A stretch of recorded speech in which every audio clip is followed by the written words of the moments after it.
Hey, pull up a chair, because tonight we're talking about some of the most powerful women in history. Women who had everything. Palaces, jewels, titles that took a full minute to read out loud. And yet, somehow, they had almost nothing that actually mattered. We're talking about royal princesses, the ones history loves to paint as lucky, blessed, chosen. Spoiler, the crown was less of a gift and more of a life sentence with really good PR. Tonight we're cracking open the real stories behind the tiaras, the loneliness, the impossible expectations, and the quiet suffering that never made it into the fairy tales. Because turns out being born into royalty didn't protect you from anything. It just made the cage prettier. Before we dive in, drop a comment right now and tell me where you're watching from. Seriously, I want to know, are you in bed at midnight or eating lunch on your lunch break? Let me know. And if you're into stories that flip everything you thought you knew about history, hit that like button and let's get into it. There is a particular image that has been sold to us for centuries. A young woman in an impossibly elaborate gown, standing at the top of a marble staircase, candlelight catching the diamonds at her throat. She is serene, she is powerful, she is by every measure her society could conceive of, blessed beyond imagination. She is a princess, and everything about the way history has framed her story suggests that this, all of this, was the dream, the destination, the point. What we were never really told is what happened after she walked down those stairs. The truth about royal women across European history is one of the great quiet scandals of the past. Quiet because it was largely considered unremarkable at the time, and quiet because the women themselves had very little opportunity to speak about it. Their diaries were sometimes burned, their letters were screened. Their opinions on their own lives were, with remarkable consistency, considered beside the point. What mattered was the alliance their marriage secured, the heirs their bodies produced, and the diplomatic symbolism their presence at a foreign court represented. What they felt about any of it was, to put it diplomatically, not really on the agenda. And yet these were human beings. Girls often, at the time their fates were being decided, sitting in nurseries in Vienna or Paris or Madrid, while men in other rooms signed their futures away over maps and wine. By the time they were old enough to understand what had been arranged for them, the ink was long dry. This is not a story about a single woman or a single tragedy. It is a story about a system, one that operated for centuries across the most powerful families in the world, that dressed its cruelty in silk and its indifference in protocol, and that managed with impressive efficiency to take some of the most privileged births in human history and turn them into lives of profound limitation. The crown, it turns out, was less of a gift than an assignment. And the job description was, by modern standards, genuinely alarming. To understand why, you have to first understand what royalty actually meant for a woman in the medieval and early modern periods, because it was considerably less glamorous than the portraits suggest. Yes, there were palaces. Yes, there were jewels and banquets and enough embroidered fabric to carpet a small country. But these things were not really for the women who wore them. They were costumes in a performance staged entirely for other people. A queen's gown was a political statement. Her hairstyle was a diplomatic gesture. The number of pearls in her necklace communicated things about her husband's treasury that a letter never could. She was, in the most literal sense, a walking display of someone else's power. This was understood and accepted. What is perhaps more striking is how completely this understanding shaped every aspect of a royal woman's existence from the moment she was born, or sometimes before she was born, since marriage negotiations occasionally began during pregnancy, on the hopeful assumption that the child would be female and survive long enough to be useful. The thing about the European royal system at its height, roughly from the 1300s through to the 1800s, is that it ran on marriage the way a modern economy runs on trade agreements. Every union between royal houses was, at its core, a contract. It formalized relationships between kingdoms, ended wars, began alliances, and redistributed land with considerably less bloodshed than the alternative. In that context, a princess was genuinely valuable. She represented a potential agreement, a future bond between families, a living seal on a political deal. The problem, if we are being honest, is that this made her an object of value rather than a subject with value. And those are very different things to be.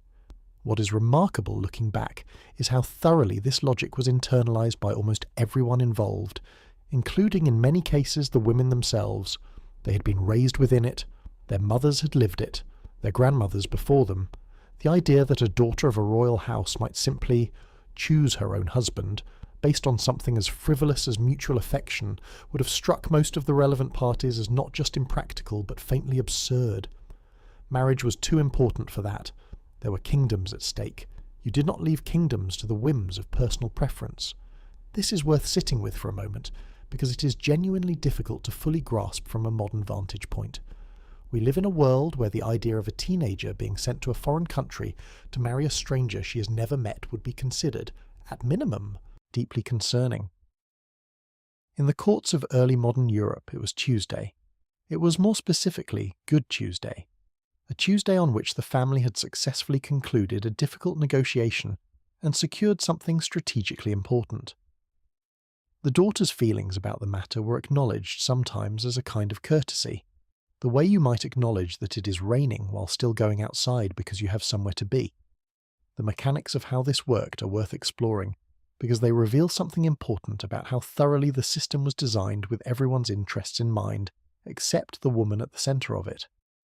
A marriage negotiation between two royal houses was a serious affair, not a conversation, but a process, sometimes stretching over years, involving lawyers, diplomats, clergy, and advisors on both sides. The terms covered everything: dowry payments, land transfers, religious requirements, the future wife's household allowance, the rights she would retain after widowhood, what language her children would be raised speaking, whether she could bring her own ladies-in-waiting from home, which was often the only point of genuine emotional importance to the woman involved, and which was frequently the first thing trimmed from the agreement when negotiations got difficult. By the time the actual wedding happened, the bride herself had been involved in approximately none of it. She might have been consulted, in the sense that someone had mentioned to her who she was marrying. She might have been shown a portrait, though portraits of potential royal spouses were notoriously optimistic in their representations, a cottage industry of flattery that occasionally resulted in some spectacularly disappointed grooms and, less often recorded but certainly present, some equally disappointed brides. She had no meaningful right of refusal. Saying no to a match approved by your father and your king was not really an option that existed, legally or practically, and the few women who attempted it discovered this with some urgency. What is particularly striking is how young many of these women were when their fates were settled. Not just young in the sense of being in their late teens, which would be concerning enough by contemporary standards, but genuinely young, children. A betrothal at 4 or 5 was not unusual among the higher nobility. It was considered prudent. It locked in the agreement before either family's circumstances changed, before war reshuffled the political map, before a better offer came along from someone else.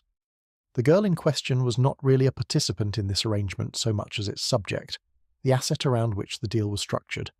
She would then spend her childhood being prepared for her role. This preparation was extensive and in its own way, thorough. Languages. She would need to speak the tongue of whatever country she was headed to, and often Latin as well because diplomacy required it. Music, because a musically accomplished wife reflected well on the household. Embroidery, because it was a virtue. Religion, intensely and specifically, because crossing confessional lines in marriage was complicated and sometimes dangerous. Dancing, because court life demanded it. How to manage a large household, because she would be expected to run one. How to receive visitors, how to behave at table, how to dress appropriately for every conceivable occasion. What was notably absent from most of this education was anything that might have been genuinely useful to her emotional survival. How to navigate a court full of people who did not know or like her. How to deal with a husband who was indifferent or actively hostile. How to cope with the homesickness that hit almost every young woman sent abroad to marry, and hit hard. These were not considered relevant subjects. The assumption was that she would adapt, because adaptation was what women did, and because the alternative, that she might not adapt, that she might be profoundly unhappy in circumstances she had never chosen, was not something the system had any particular mechanism for addressing. The journey to her new home was itself often the last time a young princess had any meaningful agency for years, if not decades. She would travel with her own ladies-in-waiting, sometimes for weeks or months, or passing through territories that would soon belong to her husband, being celebrated in cities that would become her new country. Then, at the border, and this detail is worth noting because it captures the transition so precisely, There was frequently a formal ceremony of handover.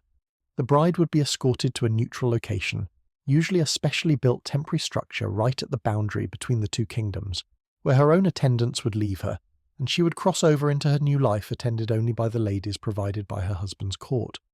People she did not know, in a language she might still be struggling with, headed toward a man she had met at best briefly. Some of these women were 13 years old. The courts they arrived at were not as a rule warm places. They were hierarchical, competitive, and frequently hostile to newcomers, particularly foreign ones. The queen or princess who arrived from abroad was automatically an outsider, often resented by factions at court who saw her as competition, a cultural imposition, or a potential threat to existing power structures. She needed allies badly, and had very few tools with which to make them. Her own ladies-in-waiting, the women from home who understood her, spoke her language, shared her references, were often deliberately limited in number or influence, because a foreign queen with a large retinue of loyal countryfolk made the host court nervous. She was expected to assimilate, to become of her new country, to shed the foreignness that her very presence represented. And she was expected to do this alone, quickly and without complaint. Meanwhile, she also had to manage the actual job she had been sent there to do. And the primary job, the central expectation around which every other expectation orbited, was the production of heirs, specifically male heirs. Specifically male heirs who survived infancy, which was, given the state of medicine and sanitation in most historical periods, a considerably more difficult task than it sounds. A queen who failed to produce a living son was a queen who had failed at her most fundamental purpose, and this failure had consequences that range from social humiliation to outright danger. The history of royal women is littered with wives who were pushed aside, sent away, or worse, for the offence of not delivering the male heir their husband required. That the biology of the matter was not particularly within their control was, in a testament to the period's scientific literacy, rarely considered relevant. The pressure began almost immediately after marriage, and did not really let up until either a son arrived or the woman in question was no longer capable of producing children. Fertility was a public matter at court. The timing and outcome of pregnancies was watched, commented on, and reported across diplomatic networks with the kind of attention we might reserve for major political events. Because from the perspective of these courts, it was a major political event. The succession depended on it. The alliance the marriage was meant to cement depended on it. Entire geopolitical arrangements were contingent on whether a particular woman's body cooperated with the dynasty's requirements. The physical toll of this was, in many documented cases, catastrophic. Not merely exhausting or uncomfortable, but genuinely, sometimes fatally, damaging. Women in this period gave birth repeatedly, often with very little recovery time between pregnancies, in conditions that we would now recognize as medically hazardous, attended by practitioners whose understanding of obstetric complications was, to put it charitably, developing. The women who survived were often physically diminished by their 30s. The women who did not survive were not by any means rare. And beneath all of this, the political calculations, the physical demands, the social isolation, the relentless performance of an identity they had been assigned rather than chosen, was the simple and largely unacknowledged fact that many of these women were desperately, profoundly lonely, cut off from family, surrounded by strangers, married to men who ranged from kind but distant to actively unkind, living in places that were not home and would never quite feel like home, no matter how many years they spent there, writing letters to mothers they might not see again for decades, if ever, raising children who, by the customs of the court, were often taken from them shortly after birth to be raised by designated nurses and governors. The loneliness is the thing that appears most consistently in the private records that survived. The letters, the diaries, the accounts of those who knew these women personally. Not resentment, necessarily. Not rage. Loneliness. A quiet, persistent ache that seems to have been the background frequency of many royal lives, humming beneath the formal ceremonies and the state portraits in the magnificent gowns. The public image was one of serene power. The private reality was frequently one of isolation so complete that it is genuinely difficult to read about without a certain uncomfortable sympathy. What makes all of this particularly worth examining is the gap, the yawning, almost surreal gap, between the mythology that surrounded these women and the reality of their daily lives. The mythology said, "Here is a woman who has everything." The reality said, here is a woman who was given everything except the things that actually matter. Comfort and wealth, yes. Political significance, certainly, but not choice, not freedom, not the basic human right to shape her own life according to her own preferences and values. The crown was given. Everything else was taken. It is also worth noting that this system was not maintained by monsters. That is perhaps the most unsettling part of it, historically speaking. The fathers who arranged their daughters' marriages loved those daughters, in most cases, in the way that people in their context understood love. The diplomats who negotiated the terms believed they were doing important work, which they were. The husbands who received these women had often been similarly shaped by a system that offered them little more genuine agency in selecting a wife than their wives had in selecting a husband. The courts that proved hostile to foreign newcomers were operating on their own self-interest in ways that were entirely legible. The system was not sustained by individual cruelty so much as by collective indifference. A widespread, culturally endorsed failure to ask the obvious question, which was, what does she want? Nobody asked that question, as a rule, not because they were uniquely terrible people, but because the question genuinely did not register as relevant. The interests of the individual woman were simply not a variable in the calculation. There were dynasties to manage, there were alliances to secure, there were kingdoms that needed heirs and borders that needed protecting, and treaties that needed signatures. The girl in the nursery, the young woman on the ship to her new country, the queen in the marble palace writing careful letters home, she was part of the machinery. An important part, even a celebrated part, but part of it nonetheless. Understanding this, really sitting with it, is the beginning of understanding what the stories in this series are actually about. Because each of the women whose lives we will examine in the following chapters lived within this system. Some of them were ground down by it quietly, their suffering visible only in letters or the observations of those who knew them. Some of them broke spectacularly against its constraints, their collapses or rebellions dramatic enough to be remembered centuries later. Some of them showed an extraordinary resilience that is all the more remarkable for the conditions under which it was demonstrated. What none of them had was the option to simply opt out. To say, actually, I would like to live a different kind of life. The machinery did not have a door. The temptation, when approaching these histories, is to project backwards, to look at a 13-year-old being sent across a border to marry a stranger and think about what we would say about that situation today, which is to say, quite a lot, loudly, and with significant institutional backing.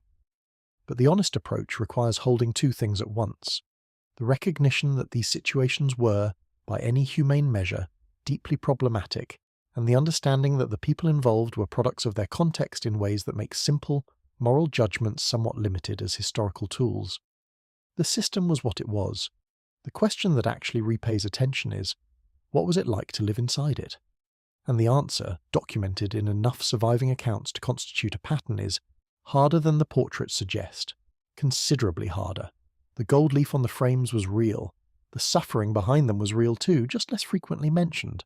What we're going to do, across the stories that follow, is mention it, at some length, with the kind of detail that tends to get left out of the official histories, which were written largely by the same courtiers and diplomats who helped design and maintain the system in the first place, and who had their own reasons for emphasizing the magnificence of the arrangements they had made, rather than the cost those arrangements imposed. Because here is the thing about golden cages: they are still cages.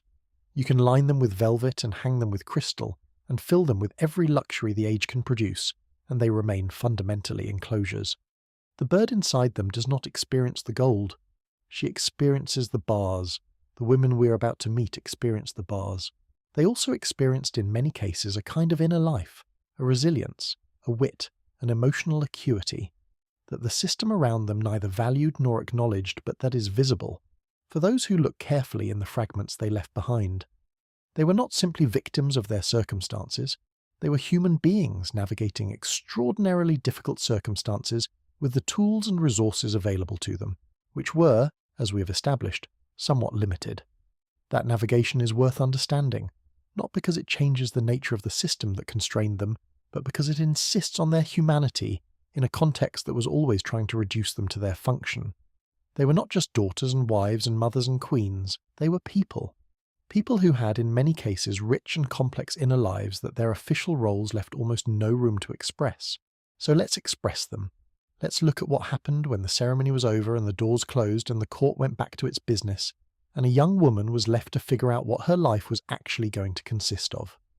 Let's look at the machinery from the inside, from the perspective of the people who had to live inside it, and let's do it with the attention and seriousness that these lives, long overlooked, genuinely deserve. Because the stories are remarkable, not in the way that fairy tales are remarkable, not neat, not resolved, not ending with any particular satisfaction. Remarkable in the way that real human lives are remarkable, messy, complicated, illuminating, and impossible to reduce to simple moral. We will start at the very beginning of how this system worked, with the contracts, the negotiations, the arrangements made over girls too young to understand them, and then we will follow those arrangements to their conclusions, which were sometimes extraordinary, occasionally tragic, and almost never what anyone involved had imagined when they put pen to paper and signed a daughter's life away. The crown was beautiful. The life inside it was something else entirely, and it is well past time we looked at it clearly. Let us also be honest about what we mean when we say these women lacked choice, because it is easy to say that, and harder to really grasp what it meant in practice. Choice, in the modern sense, is something most of us exercise dozens of times before noon on any given day. Where to live, who to spend time with, what to do with our education, our bodies, our ambitions. For a princess in the courts of early modern Europe, each of those categories was essentially managed for her by other people, for reasons that had nothing to do with her preferences. Where she lived was where she was sent. Who she spent time with was whoever was assigned to her household, or deemed appropriate for her company. What she did with her education was serve the function her education had been designed to serve, being a good diplomatic wife. Her body, as we will explore in painful detail, was a political instrument. Her ambitions, if she had any that extended beyond her assigned role, were largely irrelevant to the people making decisions about her life. This is not hyperbole. This is the documented, straightforward reality of how these institutions functioned. Read the correspondence of the period and you will find, over and over again, the language of merchandise. Daughters discussed in the same breath as land grants and treasury payments, their qualities catalogued like the attributes of a valuable commodity. She is fair-complexioned. She's accomplished in music. Her health appears robust. She has been well educated in the Roman faith. These were selling points. The woman they described was, in the context of these negotiations, largely incidental to the deal being made. Now, here is the genuinely interesting complication. Many royal women were not merely passive in all of this. Some of them, once they arrived at their new courts and survived the initial shock of transplantation, became formidable figures. The history of European royalty is also full of queens and princesses who managed to carve out significant influence, who became trusted advisors or effective regents, who navigated the treacherous politics of court with a skill that was frankly extraordinary, given that they had been sent in without a map. Resilience is not the same thing as freedom, but it is worth acknowledging. These women were not simply broken by their circumstances. Many of them found ways to function, even to thrive, within extraordinarily narrow parameters. But this kind of success, and it was success, hard-won and genuinely impressive, required them to become expert players in a game they had never agreed to play. It required constant vigilance, the management of complex alliances, the careful performance of acceptable femininity, even while exerting real power from behind the screen of that performance. It was exhausting by any measure, and the cost was often borne silently, because showing exhaustion was also not permitted. You smiled, you attended the ceremonies, you managed your household and received your visitors and wrote your letters and bore your children, and if you were weeping in private, which the private records suggest you occasionally were, nobody official was taking notes. What is perhaps most illuminating about this history, though, is not simply the suffering, which was real and which we should not minimize, but the extraordinary variety of ways these women responded to it. Because they were not all the same. They were not a type. They were individuals, shaped by their specific circumstances, their specific personalities, their specific combinations of luck and misfortune. Some of them found unexpected happiness within their constraints. Some developed what appear, from the surviving evidence, to have been genuinely loving relationships with their assigned husbands. though whether this reflects actual compatibility or the remarkable human capacity to adapt to whatever situation you find yourself in is sometimes difficult to determine. Some found solace in religion, some in the management of their households, some in letter writing, which was the closest thing available to a private voice, and even then not reliably private. Some of them were genuinely furious, though expressing that fury openly was rarely an option. The anger, when it surfaces in historical records, tends to appear in oblique forms. A particularly pointed letter, a conspicuous failure to perform some ceremonial duty with sufficient enthusiasm, a reported remark that survived because it was sharp enough to be memorable. These flashes are worth attending to because they are the moments when the person inside the performance becomes briefly visible. When the carefully constructed image of the serene, compliant royal woman slips for a moment, and you can see underneath it someone who had opinions about her situation that she was not supposed to have. One of the things that made this system so effective in its own grim way was that it had very few obvious pressure points. It was not maintained by force in any crude sense. Nobody was holding these women at sword point, generally speaking. It was maintained by the complete absence of alternatives. If you refused the marriage, what then? You could not live independently. You could not support yourself. You had no legal standing to act without a male guardian. You had been raised for this one specific role and had no preparation for any other. The convent was the only exit, and even that required family permission and resources. The system did not need to be violent. It just needed to be total, and it was. This totality is what makes the stories we will examine so striking. These were not women who were merely unfortunate in specific ways. They were women who lived inside a system that had been designed, with considerable care and sophistication, to ensure that their entire existence served purposes other than their own flourishing. And they lived inside this system in the most visible, documented, scrutinized lives in their respective societies.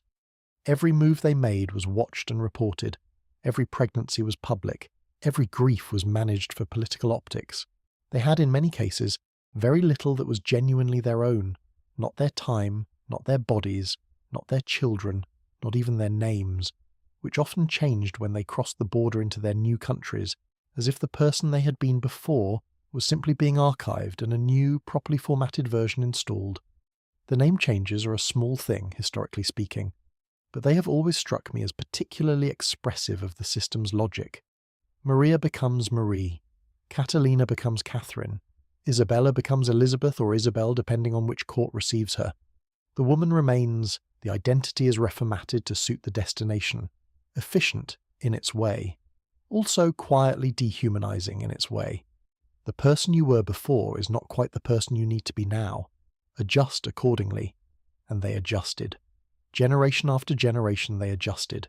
They learned the languages. They wore the fashions of their new countries. They attended the right chapels and learned the right prayers and made the right alliances and bore the children the dynasty required.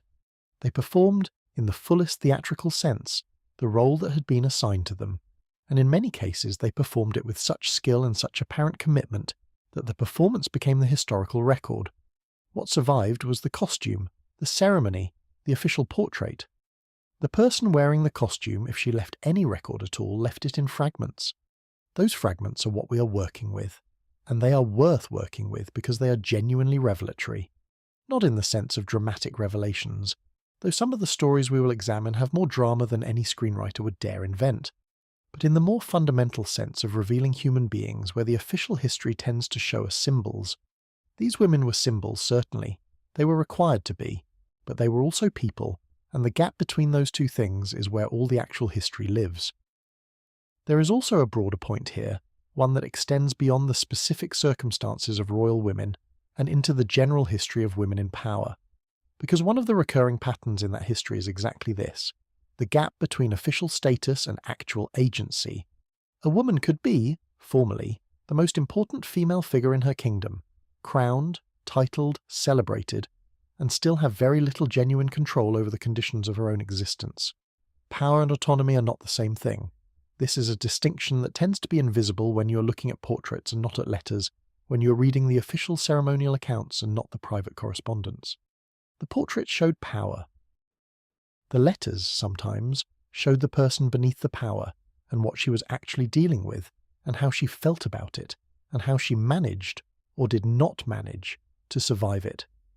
Which brings us back to the question that this series is really trying to answer, or at least honestly examine: was it worth it? The wealth, the titles, the political significance, did they constitute a privileged life in any meaningful sense? Or did the system that produced all that visible magnificence also extract a cost that made the term privilege somewhat hollow? There is no clean answer to that. History rarely offers clean answers, and this particular history is messier than most. There were royal women who were, by any reasonable measure, happy, or at least not unhappy, which in the circumstances is perhaps the more achievable standard. There were women who found their role genuinely fulfilling, who were good at the political work of queenship and found meaning in it, who had warm relationships with their husbands and their children and their ladies and their courts. The system did not guarantee misery any more than it guaranteed happiness. What it guaranteed was limitation, the elimination of a whole range of possible lives in favour of one very specific life, shaped entirely by the needs and interests of others. For some women, the life that remained within those constraints was enough. For many others, it was not. And it is the ones for whom it was not, the ones who suffered conspicuously, or suffered privately, or suffered in ways that only became visible after they died and their letters were finally read, who tend to be most illuminating, because their stories make the shape of the cage visible in a way that the stories of the well-adapted do not. We are going to look at the cage, in some detail, and we are going to look at the women inside it, not as symbols or as cautionary tales or as figures in a pageant, but as people who were living specific, difficult lives and doing the best they could with what they had. That is ultimately what history is for, not to celebrate or condemn the past, but to understand it. And understanding this particular past requires understanding what it actually cost the women at the centre of it, which means looking at the cost clearly and honestly even when it is uncomfortable. The discomfort, it turns out, is part of the point, because if the stories we are about to tell do not make you at least occasionally wince with recognition of familiar patterns, familiar systems, familiar gaps between what women are told their lives should be and what those lives actually consist of, then we will not have done them justice. These are not ancient alien stories. They are old stories about things that are not entirely old, which is perhaps why they are still worth telling.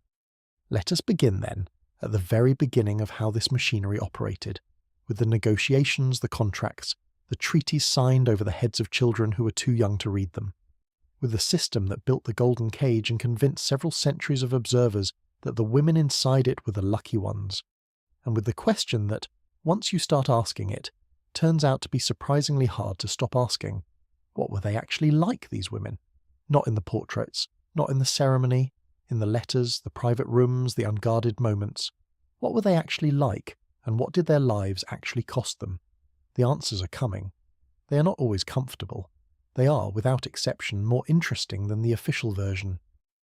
The machinery we described in the previous chapter, the negotiations, the contracts, the daughters dispatched like diplomatic correspondence, was not abstract. It happened to specific people, in specific places, with specific and sometimes devastating consequences. And there is perhaps no story that illustrates the full range of what that machinery could do to a human life, quite like the story of Sophia Dorothea of Chell. She was born in 1666, the daughter of George William, Duke of Brunswick-Luneburg, and his French wife Eleanor d'Esmier d'Olbreus, a woman who had started life as a relatively modest noblewoman and ended up a duchess through what contemporaries described as a love match, which was already unusual enough to be worth noting. Sophia Dorothea grew up in Chell, a small but prosperous German court, and by the accounts that survived, she was an exceptionally pretty child who grew into an exceptionally pretty young woman, charming, lively, and rather intelligent, which would turn out to be precisely the kind of combination that the system around her was least equipped to accommodate. The trouble with being intelligent and lively inside a court that valued compliance above all else is that you notice things. You notice when the arrangements being made for your future are designed entirely around the interests of other people. You notice when the man being proposed as your husband is someone you find genuinely unpleasant. You notice the gap between what you are told your life should look like and what it is actually going to consist of. Sophia Dorothea noticed all of these things, and she had the misfortune of being constitutionally incapable of pretending otherwise, which was, in the context of her world, something of a liability. The marriage that was arranged for her in 1682, when she was 16, was to her first cousin George Louis of Hanover, the same man who would later become King George I of Great Britain, though at this particular moment he was primarily notable for being, by most accounts, spectacularly charmless. Sophia Dorothea's own recorded opinion of him, which she expressed with a directness that suggests she had not yet fully grasped the importance of keeping one's views on one's future husband to oneself, was essentially that he was coarse, dull, and physically unappealing. She was not entirely wrong. George Louis was not a man who inspired great devotion. He was a competent soldier and a workmanlike administrator, but warmth, wit, and personal charm were not qualities that figured prominently in his biography. He also had a mistress, well established, openly acknowledged, which he had no particular intention of setting aside. For the record, Sophia Dorothea had objected to the match. Not quietly. She had reportedly wept, protested, and made her feelings known through every channel available to a 16-year-old princess, which was to say, very few channels, and none of them effective. The deal had already been made. The political logic was solid. The union would consolidate the Hanoverian territories and resolve a long-standing disagreement about inheritance. The feelings of the bride were, in that context, a footnote. She married George Louis in November 1682, and by all evidence the two of them spent the following years managing to sustain a functional mutual dislike in the most domestically productive possible way, because they did produce 2 children, a son and a daughter, before the relationship deteriorated from cold indifference into something rather more hostile. Life at the Hanoverian court was not designed for someone of Sophia Dorothea's temperament. It was rigid, formal, and presided over by her mother-in-law Sophia of Hanover, a highly intelligent and deeply formidable woman who had her own very clear ideas about how a princess ought to conduct herself, and who found her daughter-in-law's less restrained personality rather trying. Sophia Dorothea was not good at the subdued, ceremonial performance of contentment that court life required. She was too expressive, too unwilling to mask her emotions, too prone to the kind of conspicuous unhappiness that made everyone around her uncomfortable, and which, in the logic of court life, was almost as bad as actual misconduct. Then Philip Christoph von Königsmarck appeared.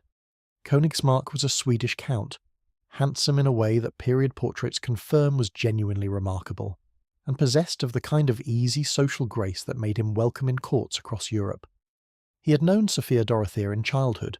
They had met when both were young, before the full weight of their respective adult situations had descended, and when he arrived at the Hanoverian court as an officer in the service of the Elector, the reconnection was evidently immediate and considerable. What developed between them was, depending on your interpretive framework, either a great romantic love or an extraordinarily dangerous infatuation, and possibly both simultaneously, which is how these things tend to work. The correspondence between them, portions of which survived and were later published, gives some sense of the intensity of the connection. Sophia Dorothea's letters read like the writing of someone who had found, for the first time in her adult life, a person who was actually interested in her, not in her function, not in her dynastic value, not in her performance of suitable queenly behaviour, but in her specifically. The letters are ardent, sometimes reckless in their frankness, and reveal a woman who was aware of the danger she was in and proceeded anyway, which tells you something about the state of her existence that she found those risks acceptable. It was not, from a practical standpoint, a subtle affair. Courts in this period ran on observation and gossip the way modern offices run on email, and the accumulation of whispers around Sophia Dorothea and Königsmarck had reached volumes that were difficult to ignore by the early 1690s. The Hanoverian court was paying attention. Her husband was paying attention when he wasn't occupied with his own rather more openly conducted romantic arrangements, which was a double standard, operating with the confidence that double standards always have when the system is designed to sustain them. In July 1694, Philip von Königsmarck disappeared. He had gone to visit Sophia Dorothea at the palace at night. One of the letters she later received, or claimed to have received, had apparently contained an urgent summons, and he was never seen again. Not publicly, not privately, not in any documented form. A man who had been a visible, well-connected figure at one of the most prominent courts in northern Germany simply ceased to exist overnight, and the official response to his disappearance was, essentially, a collective shrug. Inquiries were made in a cursory fashion. No satisfying answers were produced. The matter was, very deliberately, not pursued. What almost certainly happened, and the historical consensus has shifted in this direction with some confidence, is that Königsmarck was killed on the orders of someone with both the motive and the authority to arrange such things.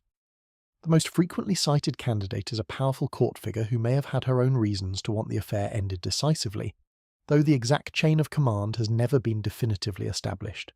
The body, if there was one, was never found. Or rather, the body was reportedly found much later during renovations to the palace, concealed beneath the floorboards with what might charitably be called thoroughness. The 17th century's approach to concealing evidence was, on occasion, strikingly literal. For Sophia Dorothea, the disappearance of Königsmarck was not the end of the crisis, but the beginning of its formal phase. A divorce was now arranged, which, given that divorce was vanishingly rare for people of her rank and required substantial grounds, tells you something about how serious the Hanoverian court considered the situation. She was charged with malicious abandonment of the marriage, which was an inventive framing given that she had not technically abandoned anything. She had been conducting an affair, which was certainly against the rules, but the charge of abandonment gave the legal mechanism a shape that served the court's interests in removing her. She was stripped of her title as hereditary princess.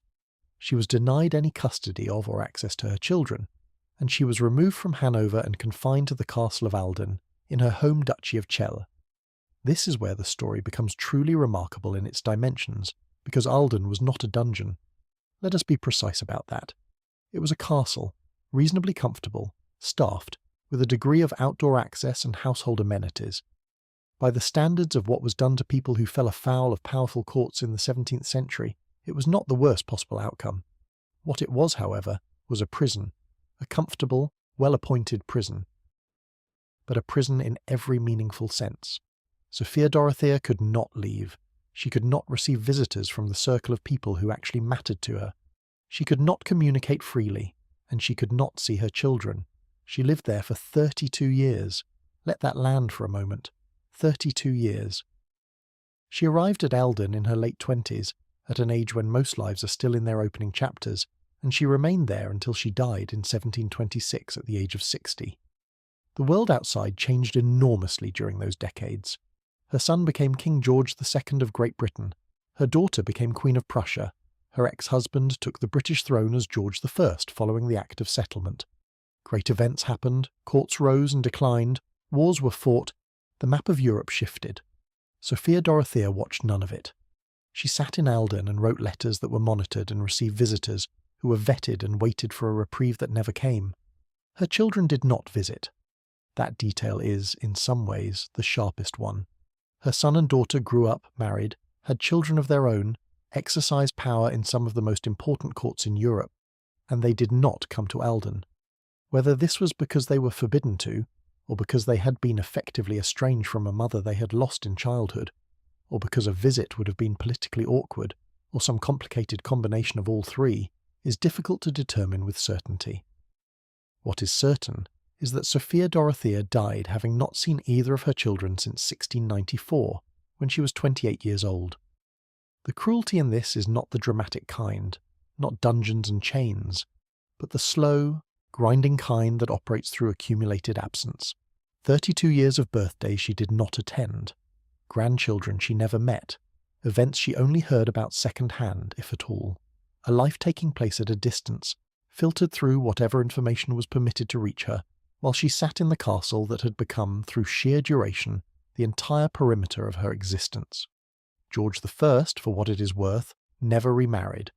He died in 1727, just months after Sophia Dorothea, which is the kind of timing that historians note with a certain dry interest. He had reportedly refused to permit her funeral to take place with any royal ceremony, which was the last official act in a long sequence of institutional decisions designed to ensure that Sophia Dorothea's existence was as thoroughly erased from the record as was practically possible. It did not entirely work. Her story survived, in the letters, in the accounts of those who knew her, in the quiet persistence of historical record, with enough detail to make her one of the better documented examples of what the system could do when it decided to make an example of someone.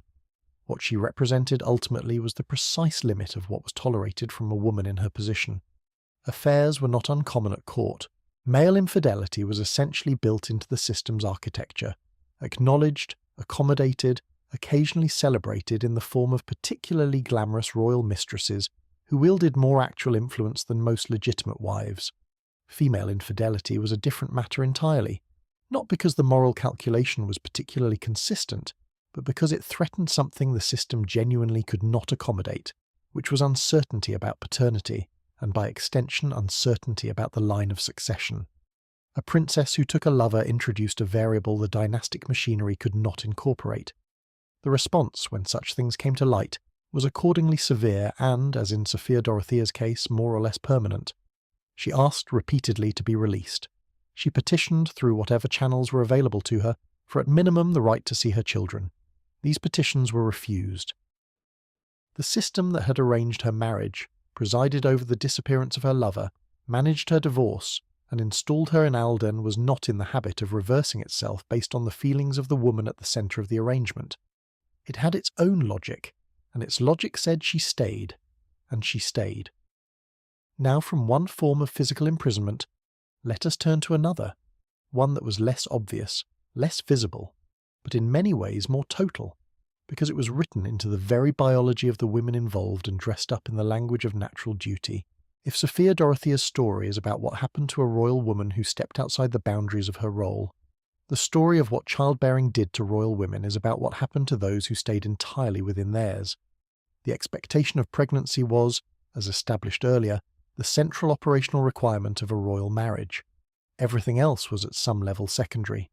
Alliances needed sealing, territory needed administering, courts needed managing. But the dynasty needed heirs above all else, and heirs came from women's bodies, and so women's bodies became, in the most literal possible sense, instruments of state. This is not a metaphor. The physical experience of being a princess or queen in the courts of early modern Europe was shaped, more than almost anything else, by the relentless reproductive pressure of the dynastic system. What that pressure looked like in practice was a sequence of pregnancies, often closely spaced, that began shortly after marriage and continued until the woman's body gave out. She became widowed, or she achieved the critical threshold of producing a surviving male heir, after which the intensity occasionally relaxed somewhat. Occasionally. The royal wife who had delivered one son might be permitted a slightly less punishing pace than the one who had delivered only daughters, but the pause was rarely long, and the expectation never fully lifted. The intervals between pregnancies in surviving court records are, by modern obstetric standards, alarming. Women in these courts were sometimes pregnant within months of a previous birth, sometimes within months of a previous death, because infant mortality was high enough that the loss of a child often triggered an immediate political pressure to try again. There was no concept of recovery time in the modern medical sense, no acknowledgement that a body might need months or years to stabilise after the trauma of childbirth and the demands of nursing. There was only the succession, and the succession needed tending. Margaret Theresa of Spain is one of the most striking examples of what this system could produce when its demands were pursued with full Habsburg efficiency. She was born in 1651, the daughter of King Philip IV of Spain and his niece Mariana of Austria, and yes, his niece, which tells you everything you need to know about where we are genetically, and we will return to that point at length. And she was betrothed before her first birthday to her uncle Leopold I, Holy Roman Emperor, who was himself a Habsburg with a family tree that resembled less a branching structure and more a series of increasingly tight loops. She arrived at the Viennese court in 1666 at the age of 15, which was considered a perfectly reasonable age at which to begin the serious business of producing heirs for the most powerful dynasty in Europe. Leopold was 26, already established, already politically complex, and possessed of the distinctive Habsburg facial architecture that centuries of family internal marriage had refined to an almost architectural specificity. He was not unkind to Margaret Theresa by the accounts that survived. He was genuinely fond of her, in the way that a man in his position understood fondness, as a sentiment compatible with, but ultimately subordinate to, the dynastic requirements she'd been sent to fulfill. Between 1667 and 1672, Margaret Theresa was pregnant 6 times. 6 pregnancies in approximately 5 years, which is a rate that modern reproductive medicine would characterize as physically unsustainable under normal circumstances, and the circumstances at the Habsburg court were not normal. They were complicated by the genetic legacy of generations of close family marriages, which had been producing bodies increasingly ill-equipped to carry pregnancies to healthy, viable conclusions.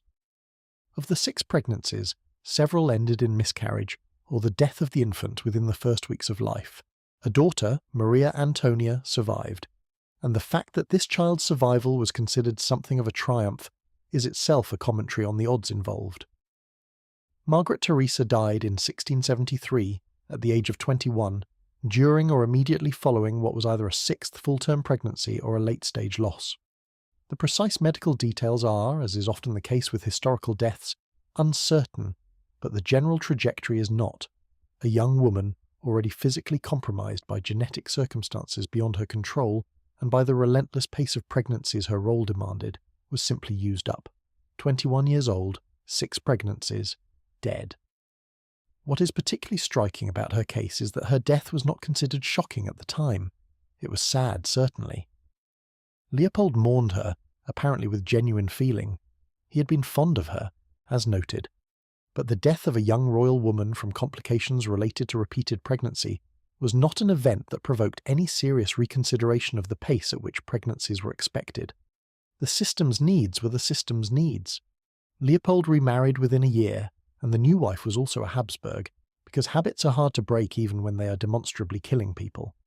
Margaret Theresa's story is extreme in its brevity and its pace, but the underlying pattern, pregnancy as perpetual physical occupation, beginning in mid-adolescence and continuing until the body gave out, was not unusual.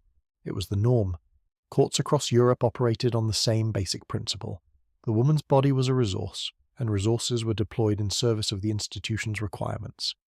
The language used around this, naturally, was not quite so clinical.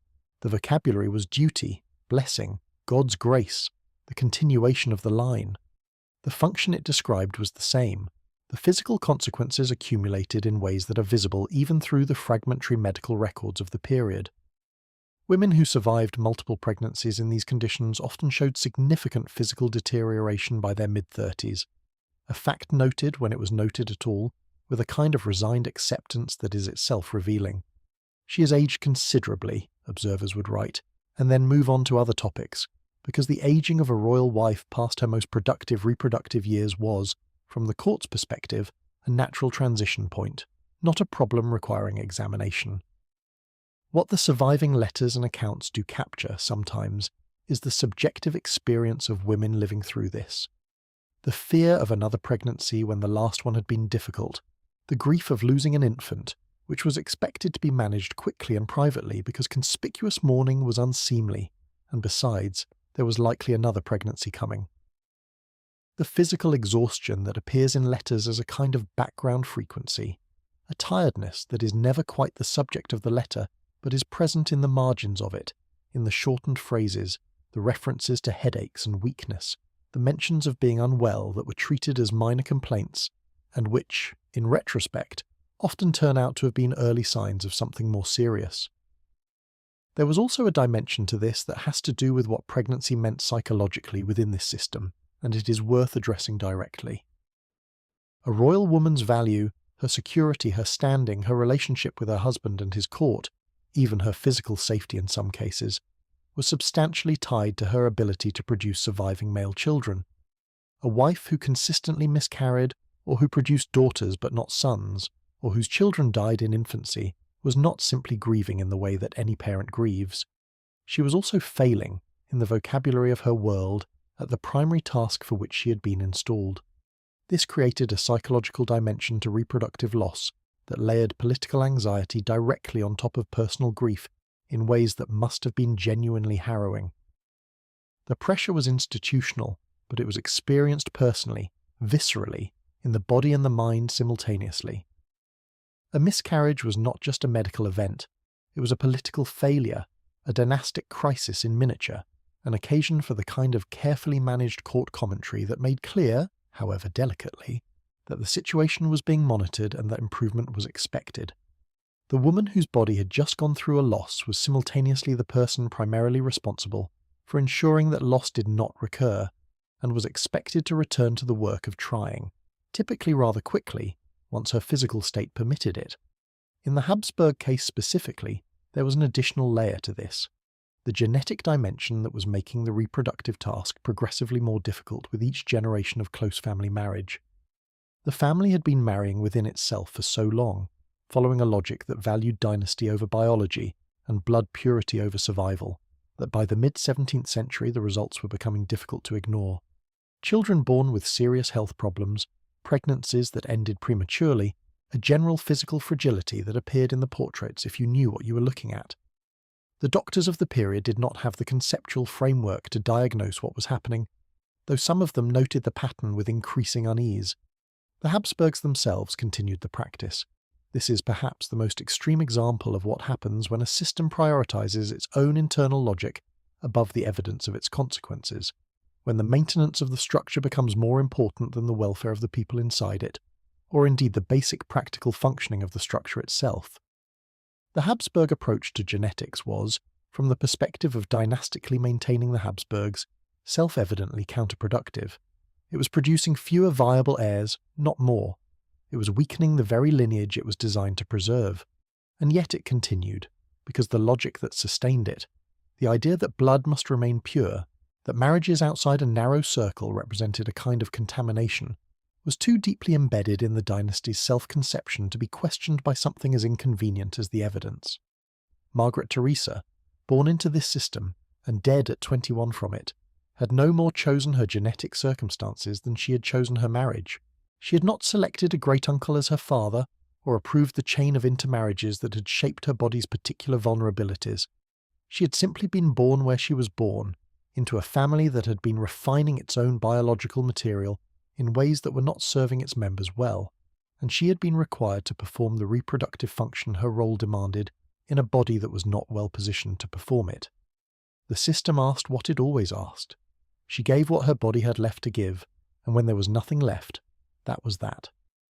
What both Sophia Dorothea and Margaret Theresa's stories share, despite the very different nature of their situations, is this.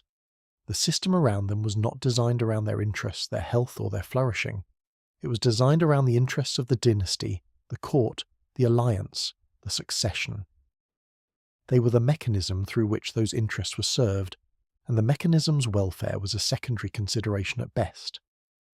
When Sophia Dorothea stopped serving the mechanism's interests, when her behaviour introduced variables the system could not accommodate, the mechanism removed her and continued. When Margaret Theresa's body stopped being able to serve the mechanism's demands, when the same biological legacy that the system had been producing for generations finally extracted its price, the mechanism mourned briefly and looked for a replacement. The replacement came, it always did. The system continued. That was ultimately the point of the system, to continue, regardless of what it cost the individuals cycling through it. And it continued for a very long time, processing women and their bodies and their lives with remarkable efficiency, producing the succession records and dynastic genealogies and diplomatic histories that fill the archives, while the actual human experience of the women at the centre of it waited, quietly and mostly unrecorded, for someone to ask the right questions.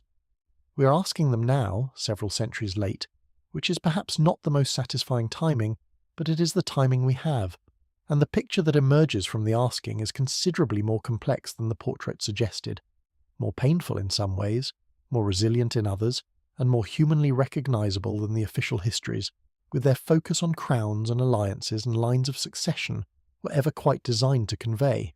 It is worth pausing here to consider what the relationship between these two stories, Sophia Dorothea's imprisonment and Margaret Theresa's physical exhaustion, actually tells us about the system's internal logic, because there is a coherence to it that is almost elegant in a grim way.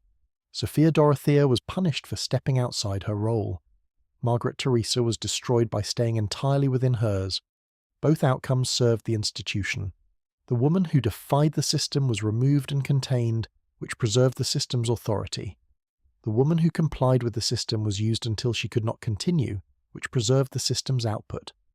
From the machinery's perspective, both scenarios were successful, in the same way that a machine is successful when it either processes its raw material efficiently or ejects anything that cannot be processed. The machine keeps running. That is the metric that matters. The people who administered this system were not in the main consciously cruel. This bears repeating because it is one of the things that makes this history genuinely interesting, rather than simply distressing. The cruelty was systematic rather than personal. George Louis did not confine Sophia Dorothea to Alden out of sadism. He did it because she had done something that the system identified as a threat, and the system's approved response to that threat was containment. Leopold I did not deliberately exhaust Margaret Theresa. He valued her, in his way. The pace of pregnancies was simply what the situation required, and requiring things of women's bodies was what the situation did. Nobody sat down and decided to be brutal. The decisions that were brutal had been normalized over so many generations that they no longer required deciding. They just happened, in the same way that weather happens, as conditions, not choices. This normalization is actually the most historically significant element of what we have been looking at. Extraordinary things become ordinary when they happen consistently enough, and when the framework that surrounds them provides sufficient justification. The aristocratic courts of early modern Europe had developed over centuries an extraordinarily complete framework for justifying whatever was done to the women inside them. Divine order, natural hierarchy, the necessity of the succession, the requirements of dynasty, the stability of kingdoms. These were not trivial justifications. They carried real weight and were backed by the full authority of religious, legal, and social institutions. The woman who objected to her assigned marriage was not just inconveniencing her family. She was, within the system's logic, disrupting something genuinely important, something that God had ordained and that human beings had a responsibility to maintain.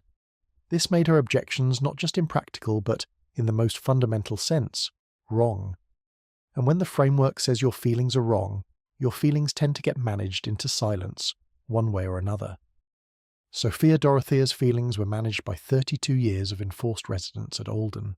Margaret Theresa's feelings, whatever they were, and we have limited direct evidence because she died young and the records of her inner life are sparse, were managed by the same process that managed everything else about her, the relentless forward motion of the dynastic machine, which left very little space for anything as peripheral as personal emotion.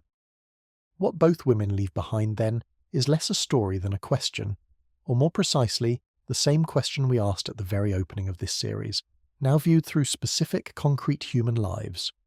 What was it actually like to be inside this?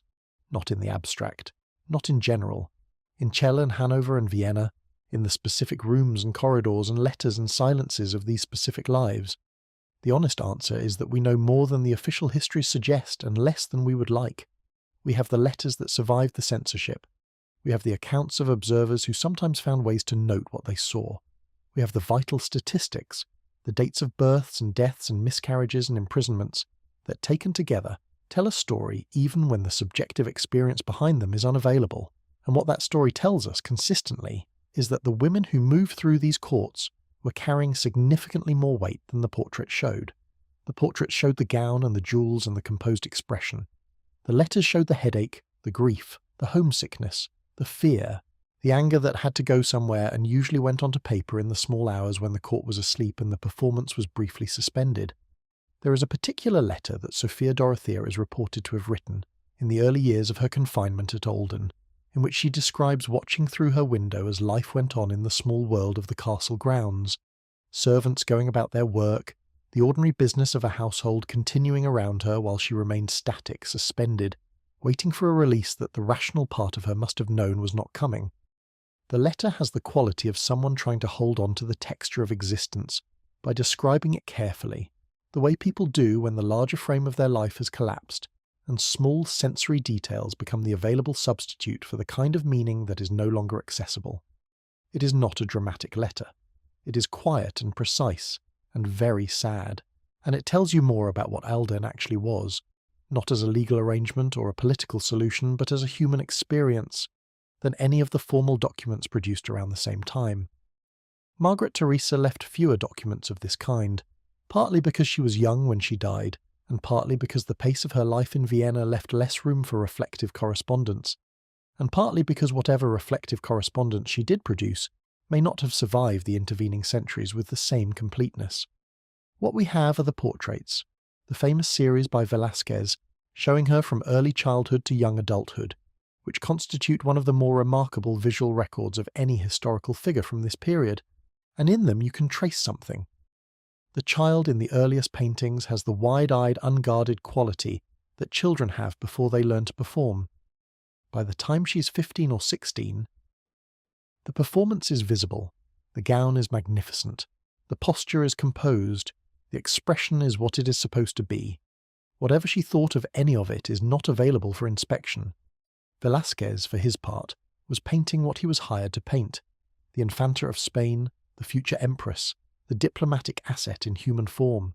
He painted her beautifully and precisely, with the extraordinary skill that makes his work endure 4 centuries later.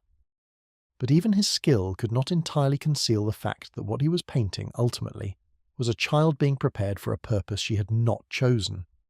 The eyes in those portraits are looking at something. What they were looking at is anyone's guess.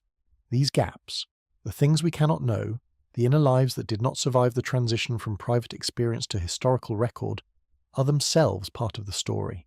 The absence of these women's voices in the official history is not a neutral fact.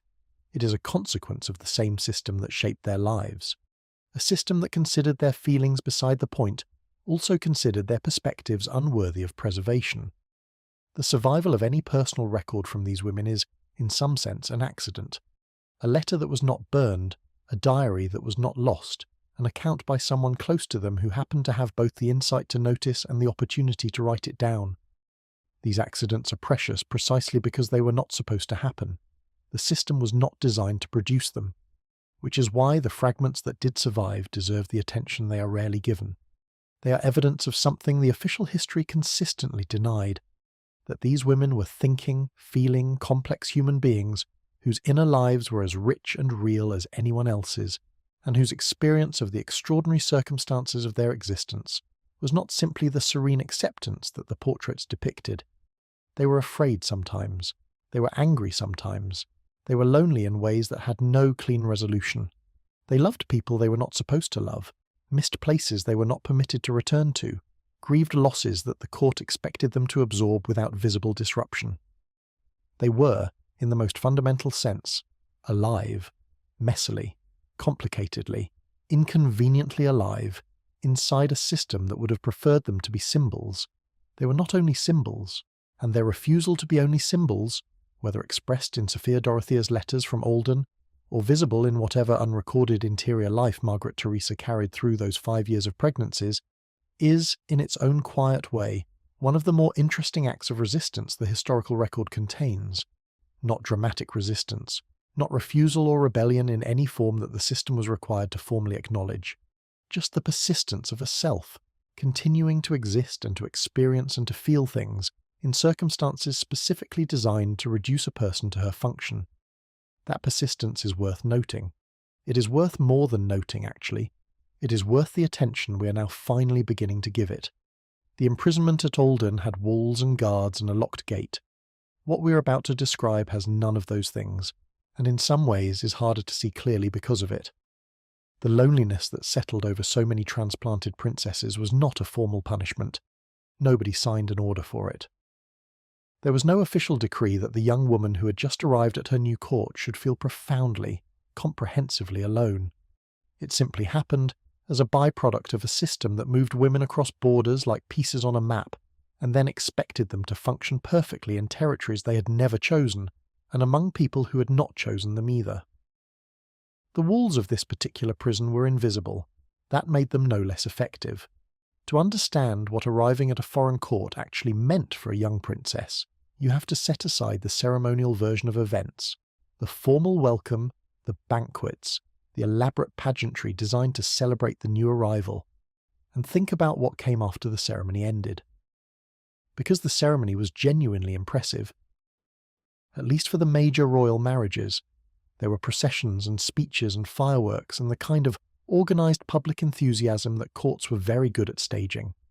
The bride arrived to cheering crowds and magnificent display and the clear message that she was important, desired, celebrated. Then the celebrations concluded, the guests dispersed, and she was left in a place she had never been before, surrounded by people she had never met, expected to immediately occupy one of the most demanding social positions in the kingdom, with no preparation beyond the theoretical. Think of it as starting a new job, except the job involves running a large household, managing complex diplomatic relationships, performing at ceremonial functions that are watched and commented on across an entire continent, all while learning a new language, adapting to new customs, and producing the heir that the entire enterprise depends on. Also, you are 15 years old. Also, you did not apply for this position. Also, there is no option to resign. The isolation that resulted from this situation was not usually dramatic in its early stages. It was more like a slow pressure, the kind you do not notice until it has been building for long enough to become the texture of daily life. A princess who arrived at her new court typically had some of her own ladies-in-waiting with her, women from home who knew her, shared her language, understood her references. But these women were usually limited in number, sometimes by design, and they were themselves operating in a foreign environment without the status or resources to provide the kind of robust support network that their mistress actually needed. Over time, marriages happened, health failed, women were sent home for various reasons, and the small retinue that had been the new queen's last thread of connection to her former life tended to thin and eventually disappear entirely. What remained was the court she had been sent to, and courts, as social environments, were not generally warm places for newcomers, particularly foreign ones who represented a political arrangement rather than a personal choice. The existing factions and alliances at any given court had formed over years, and were designed to serve the interests of the people already inside them. The new queen was an unknown quantity, potentially an ally worth cultivating if she gained her husband's confidence, potentially a nuisance to be managed if she did not, but in either case essentially a foreigner whose loyalties were uncertain and whose influence on the king or prince was being carefully monitored from the moment she arrived. The warmth offered to her by the court's established residents was, in most cases, calculated. There were exceptions. There were women who made genuine friendships at their new courts, who found allies and companions and managed, over time, to build something that genuinely resembled a community. But these were fortunate exceptions, and the baseline was something considerably cooler. The mother-in-law was often the most significant figure in this dynamic, for reasons that are not difficult to understand. The queen mother at a court had usually spent years accumulating influence, managing relationships, and positioning herself as an essential centre of gravity in the household. The arrival of a new young wife, the new queen, technically her superior in status, represented a direct threat to all of that. The political logic of their relationship was adversarial from the start, however much ceremony was used to mask it, because every inch of influence the new queen gained was, in a zero-sum environment, an inch the queen mother lost. Some queen mothers navigated this gracefully and even extended genuine kindness to their daughters-in-law. Others did not, and the ones who did not could make a young woman's existence at her new court a sustained exercise in subtle hostility that was extremely effective precisely because it was so difficult to formally identify or complain about. Bona Sforza, who presided over the Polish-Lithuanian court at Krakow in the mid-16th century, was a woman of considerable intelligence, considerable political skill, and a reputation for using both with a directness that her allies admired and her opponents found exhausting. She had been an Italian duchess before her marriage to the aging King Sigismund I of Poland, and she had arrived at the Polish court as a foreigner herself, which gave her an understanding of the dynamics involved that she deployed, in her later years, with considerable strategic precision. By the time her son Sigismund II Augustus was old enough to marry, Bona had spent decades cementing her own position at court, building networks, accumulating resources, and ensuring that she remained indispensable. She was not looking for a daughter-in-law. She was looking for a managed variable. Elizabeth of Austria arrived in Krakow in 1543. She was 16 years old. She was the daughter of the Holy Roman Emperor Ferdinand I, which made her politically significant and dynastically valuable, and she had been selected for Sigismund specifically because the alliance her marriage represented served the interests of the Habsburg network in Central Europe. She was, by contemporary accounts, pretty, reasonably well-educated, and constitutionally gentle, a temperament that would prove, in the specific environment she was about to enter, to be something of a disadvantage. Gentleness at the Krakow court of the 1540s was not a quality the situation rewarded. Sigismund II himself was a complicating factor from the start. He was several years older than Elizabeth, and he was already, at the time of their marriage, deeply and demonstrably in love with someone else entirely. Barbara Radziwill was a Lithuanian noblewoman, of the kind of beauty that period sources describe, with a slightly breathless enthusiasm that suggest they are not exaggerating, and Sigismund's attachment to her was not a casual court flirtation.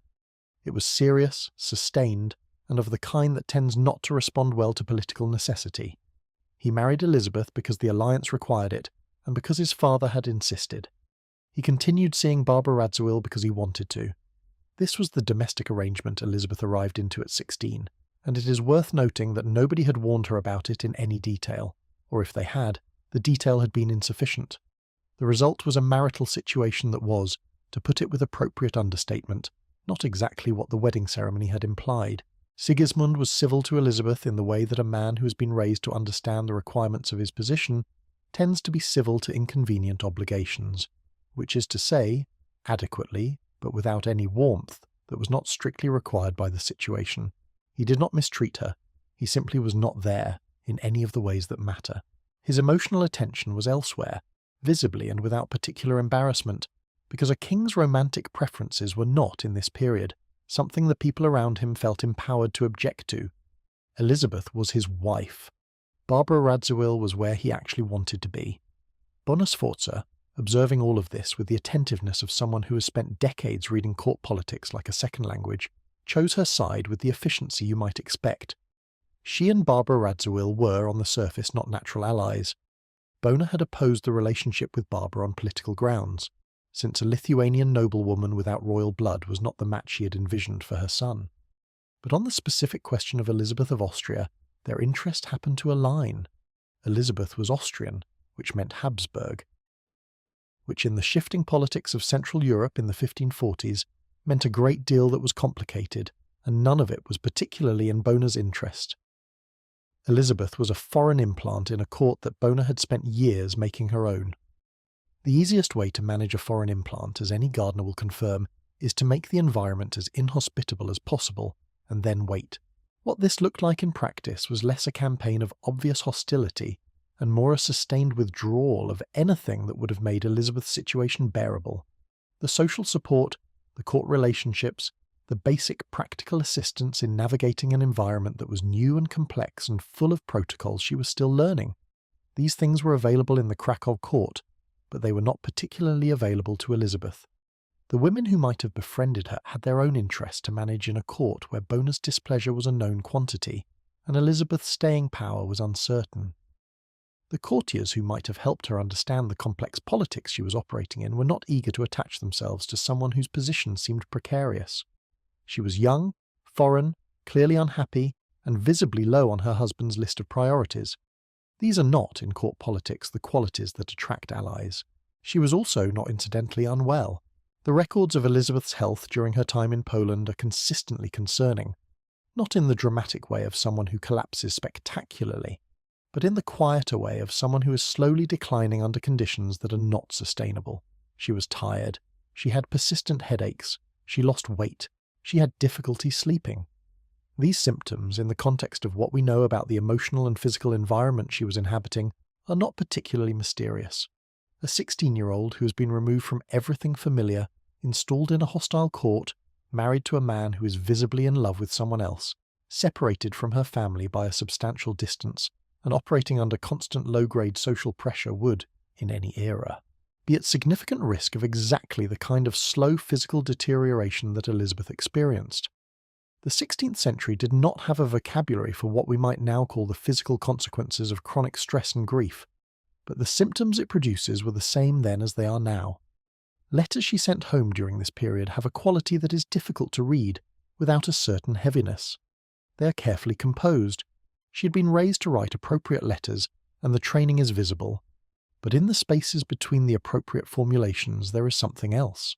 A longing for home that is expressed in the specificity of what she asks about. Particular people, particular places, particular small domestic details that a person thinks about when the current environment is providing very little that is familiar. A weariness that is not quite directly stated but accumulates in the phrasing across multiple letters until it is unmistakable. She was not someone given to dramatic complaint.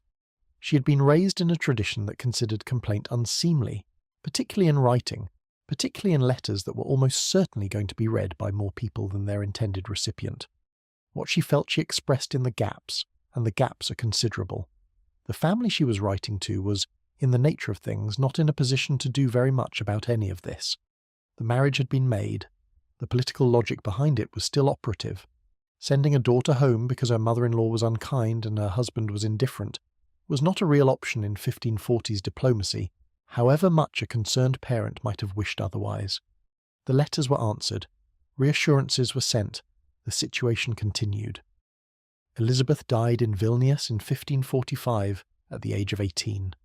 The official cause was illness, which is the period's diplomatic way of saying that her health failed in a way that the medicine of the time could not address, and sometimes also the period's diplomatic way of saying that something more specific happened, which it was not advantageous to examine too closely.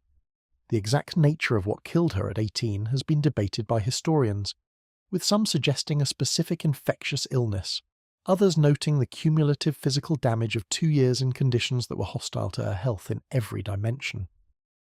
The debate about cause of death may be interesting historically, but it is somewhat beside the point emotionally. She had been at the Krakow court for 2 years. She had spent those 2 years largely alone, politically marginalised, physically declining, in a marriage that offered her nothing and a court that offered her less. Whether the specific agent of her death was a fever or a chronic condition aggravated by sustained unhappiness, the conditions that allowed those 2 years to unfold as they did were the more fundamental cause. Sigismund II subsequently married Barbara Radziwill, which had been the goal all along from his perspective. They had 3 years together before Barbara too died, of illness at 29, in circumstances that were also subject to historical speculation, since she was neither popular with the court nor convenient for the political interests of people close to the king, and the 16th century was not always particularly subtle about these things.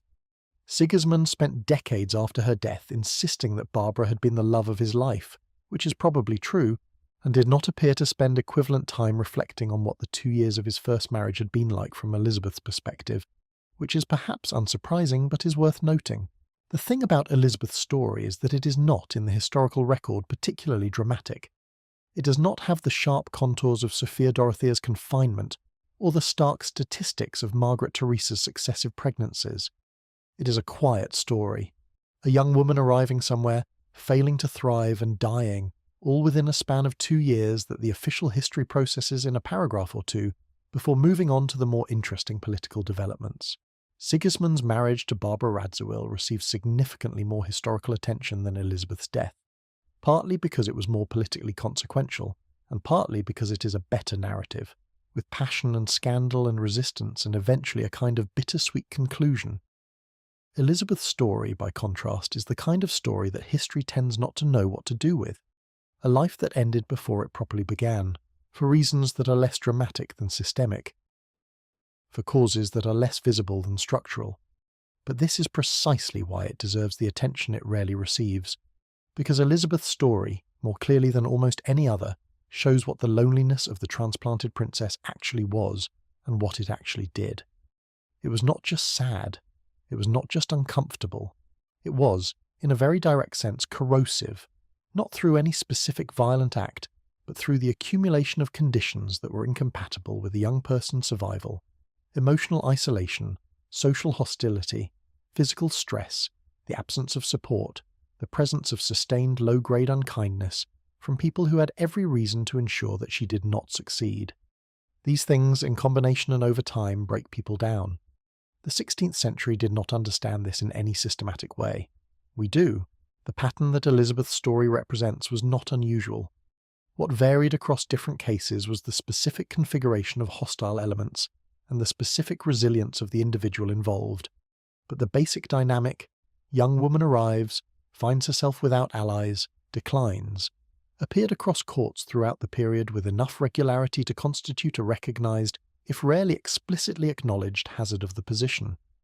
Courts were not kind places. They were competitive, hierarchical, and designed to serve the interests of the people who had been there longest and had accumulated the most resources. A new arrival, however highly ranked, was operating at a structural disadvantage, and in the specific case of a foreign bride, that disadvantage was compounded by language barriers, cultural differences, the lack of a native support network, and the fundamental fact that she had been sent there as a political instrument rather than chosen as a person.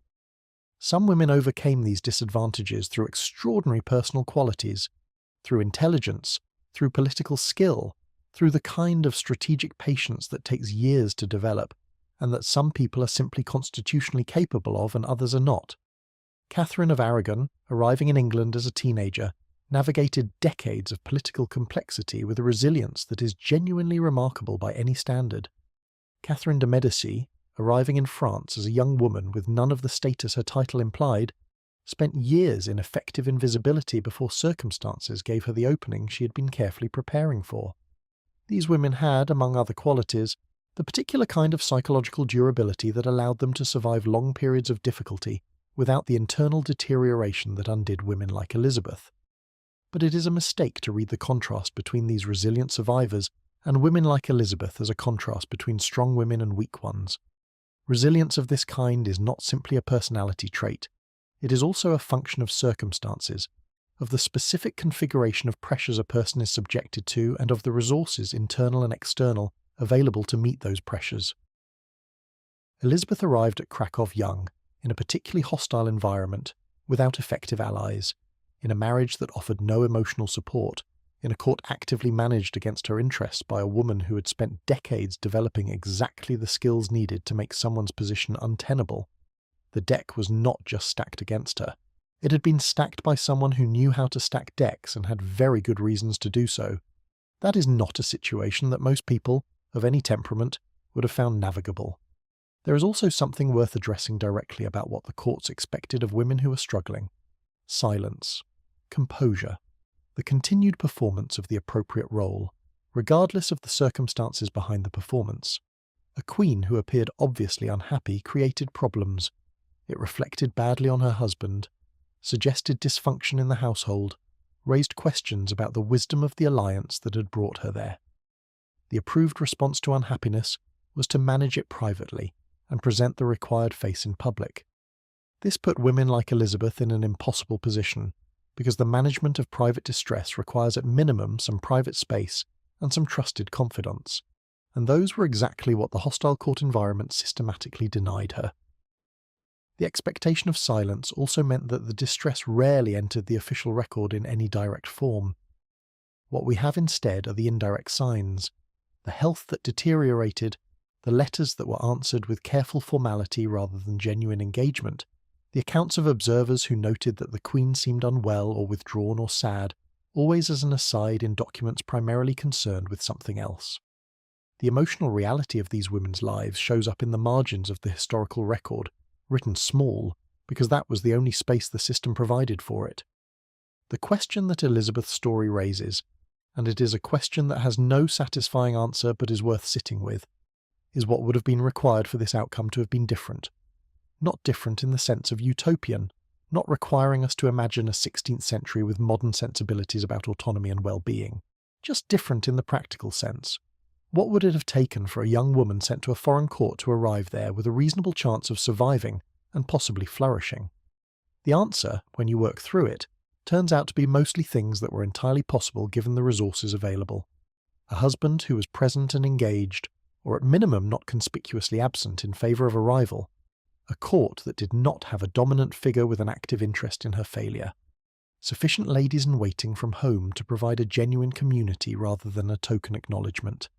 Some mechanism for communicating distress to her family of origin in a way that was not filtered through the same court that was the source of the distress. None of these things were beyond the reach of the people who arranged these marriages. They simply were not prioritized, because the people who arranged these marriages were not primarily concerned with the bride's well-being. They were concerned with the alliance. The bride was the mechanism for the alliance. The mechanism's maintenance was everyone's lowest priority item. What Elizabeth of Austria and the women whose stories resemble her share is this. They were placed inside systems that could have protected them but chose, through inattention or active hostility, not to. Their suffering was not inevitable, it was produced. It was the output of specific choices made by specific people who had the power to make different choices and did not. That is not a comfortable historical conclusion. It is, however, an accurate one, and it matters that it is accurate, because accurate accounts of how suffering is produced are more useful than vague laments about tragic fates. Tragic fate suggests inevitability. What these stories actually show is contingency, a set of circumstances that could have been different, that produced outcomes that could have been avoided, and that reveal, in their specificity, exactly where the points of failure were. The mothers-in-law with the power and inclination to make a young woman's life difficult. The husbands with the indifference or the rival attachment that left their wives without the one relationship that might have anchored everything else. The family structures back home that were sympathetic but powerless, or that had their own reasons to look away. The courts that had their own logic and their own interests and that processed newcomers according to those interests, without particular reference to whether the newcomer survived the processing. These are not mysteries, they are mechanisms, and understanding them as mechanisms, rather than as the unfathomable workings of fate or the unavoidable casualties of a different era, is the beginning of understanding what these histories are actually for. The question of who bears responsibility for outcomes like Elizabeth's is one that historians sometimes sidestep, preferring the comfortable neutrality of context and circumstance. Context matters, certainly. The 16th century was not the 21st, and it would be historically dishonest to judge its inhabitants by standards they could not have possessed. But context does not eliminate the existence of choices, and choices are what this story is full of. Bona Sforza chose day after day to use her considerable intelligence and influence to make Elizabeth's position more difficult rather than less. In aggregate, they produced a young woman's death. What makes Bona Sforza such a fascinating figure in this story is the specific nature of her cruelty, because it was not the crude cruelty of someone acting from simple malice. Bona was, by most historical assessments, a genuinely sophisticated political operator who understood power with unusual clarity and who had spent her own life navigating environments that were not designed with her interests in mind. She had arrived at the Polish court as a foreigner herself, Italian, cultured, Catholic in a land where the Reformation was beginning to complicate religious allegiances, married to a man considerably older than herself, who had his own pre-existing family and political complications. She had survived and thrived through intelligence, through strategic alliance building, through the careful management of her own position over decades of effort. She knew exactly what it felt like to be a foreign woman in a court that was not sure what to do with her, and she used that knowledge with remarkable precision against Elizabeth. This is the part that is genuinely difficult to look at clearly, because it involves recognizing that the experience of suffering does not automatically produce empathy in those who have suffered. Bona knew what Elizabeth was going through because she had gone through something analogous, and her response was not to ease the passage but to make it harder, because by the time Elizabeth arrived, Bona's primary interest was in the maintenance of her own position, and Elizabeth's successful establishment at court was a direct threat to that position. Empathy, in this calculation, was a luxury that would cost more than Bona was prepared to pay. This is a pattern that appears repeatedly in the histories of royal courts. The woman who survived her own difficult passage and then became one of the obstacles in the path of the next arrival. It is uncomfortable to note because it complicates the straightforward narrative of women as victims of a system run entirely by men, and because it requires acknowledging that participation in oppressive systems is not limited to those who designed them. Bona did not design the system. She was, in important ways, its product. But she also wielded it with considerable skill when it suited her purposes, which is a more complex position than simple victimhood.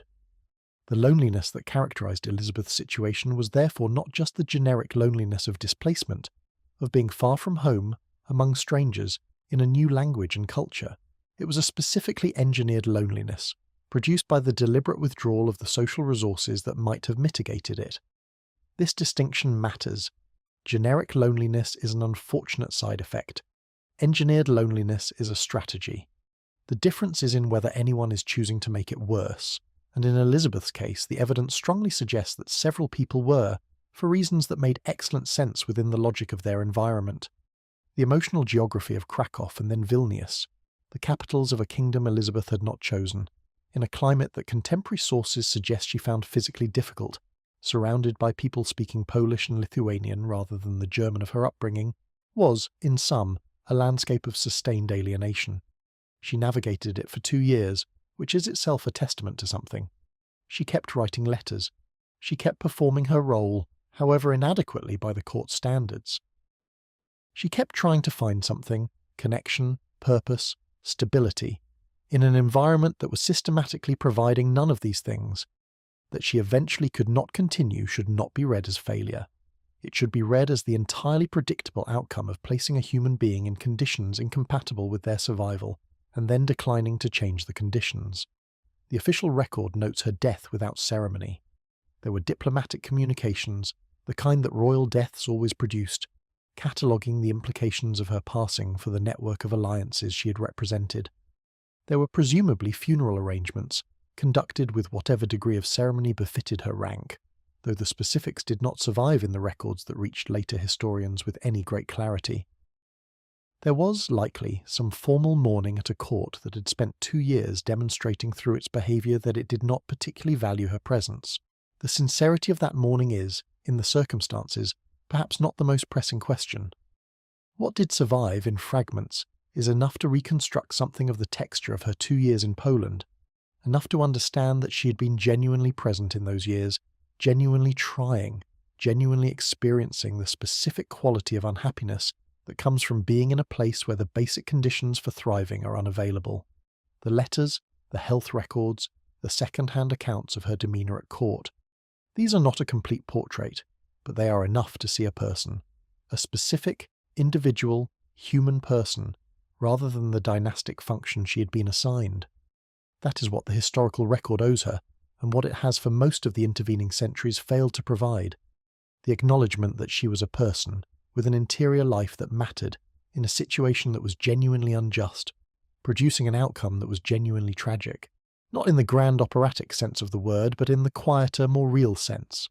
A life cut short by circumstances that were produced and maintained by the choices of people around her, in a system that valued everything about her except her actual existence. Not simply to mourn, but to see, clearly and specifically and without the softening filter of the official record, which was always more interested in the alliance than in the woman at its centre. Elizabeth of Austria was 18 years old when she died in Vilnius, 2 years after arriving at a court that had never genuinely wanted her, and several years after the marriage contract that had sent her there was signed by men who did not ask her opinion. She had been, by all available evidence, a perceptive and gentle person in a situation that rewarded neither quality. The court moved on, the alliance was repackaged, the history books directed their attention elsewhere.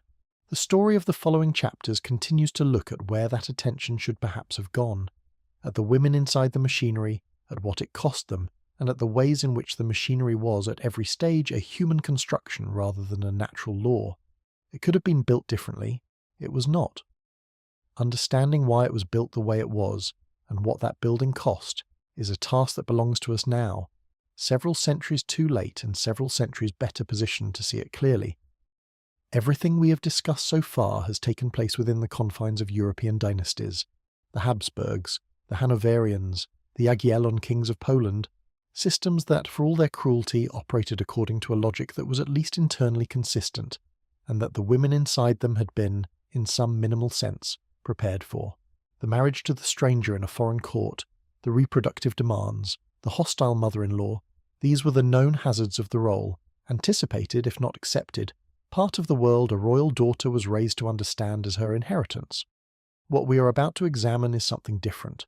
It is the story of a woman who was not merely placed inside a system that failed to consider her interests. She was placed inside a system that was designed, with considerable deliberation, to eliminate not just her interests but her entire identity. A system that wanted not merely to use her, but to erase her, and that came remarkably close to succeeding. Deokyi was born in 1912 in Seoul, the youngest child of Emperor Gojong of Korea, and from the circumstances of her birth she was a person for whom the phrase complicated situation barely begins to cover it. Korea in 1912 was not a sovereign nation. It had been formally annexed by the Japanese Empire 2 years earlier, in 1910, following a decade of progressive dismantlement of Korean independence that had proceeded with the kind of diplomatic efficiency that tends to appear, in retrospect, almost leisurely, until you remember that the people inside it were watching their country disappear. Gojong had been emperor of a Korea that still existed as a political entity when Deokyi was conceived. By the time she was born, the title he held had been redesignated by the Japanese colonial administration to something considerably less than it implied. He was effectively a former emperor under occupation, which is roughly the political equivalent of being given a very elaborate office and then informed that you no longer have any actual authority, but please do keep up appearances because the optics are useful.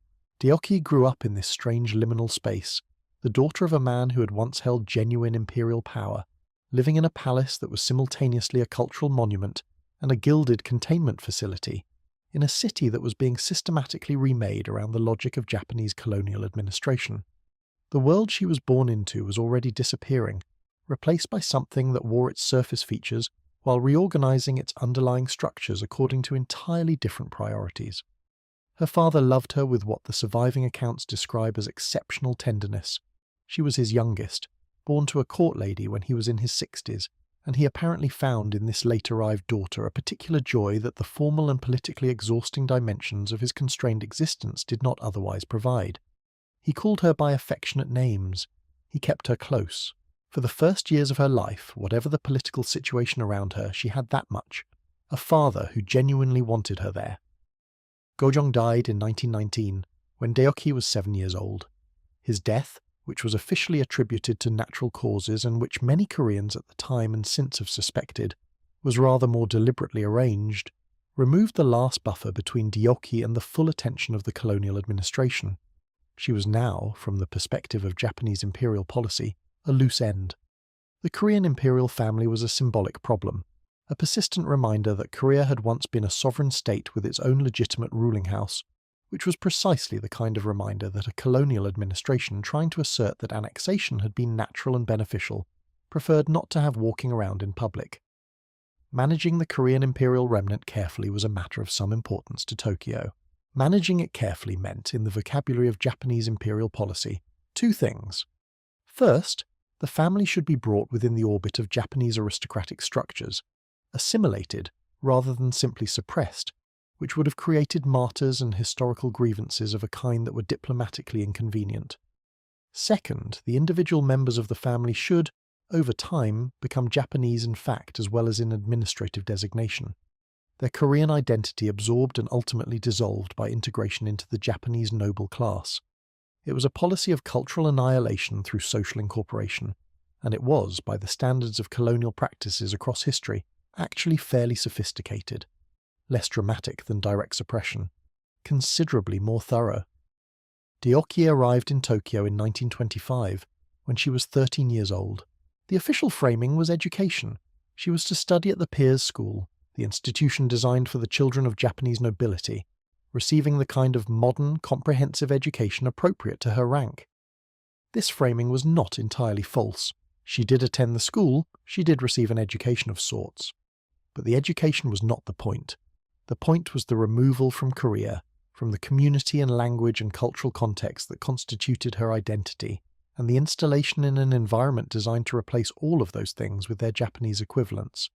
She was 13, she spoke Korean, she had spent her entire short life in Seoul, and she was now in Tokyo, enrolled in a school where the instruction was in Japanese, surrounded by students who were Japanese, in a city that had no connection to anything she had ever known.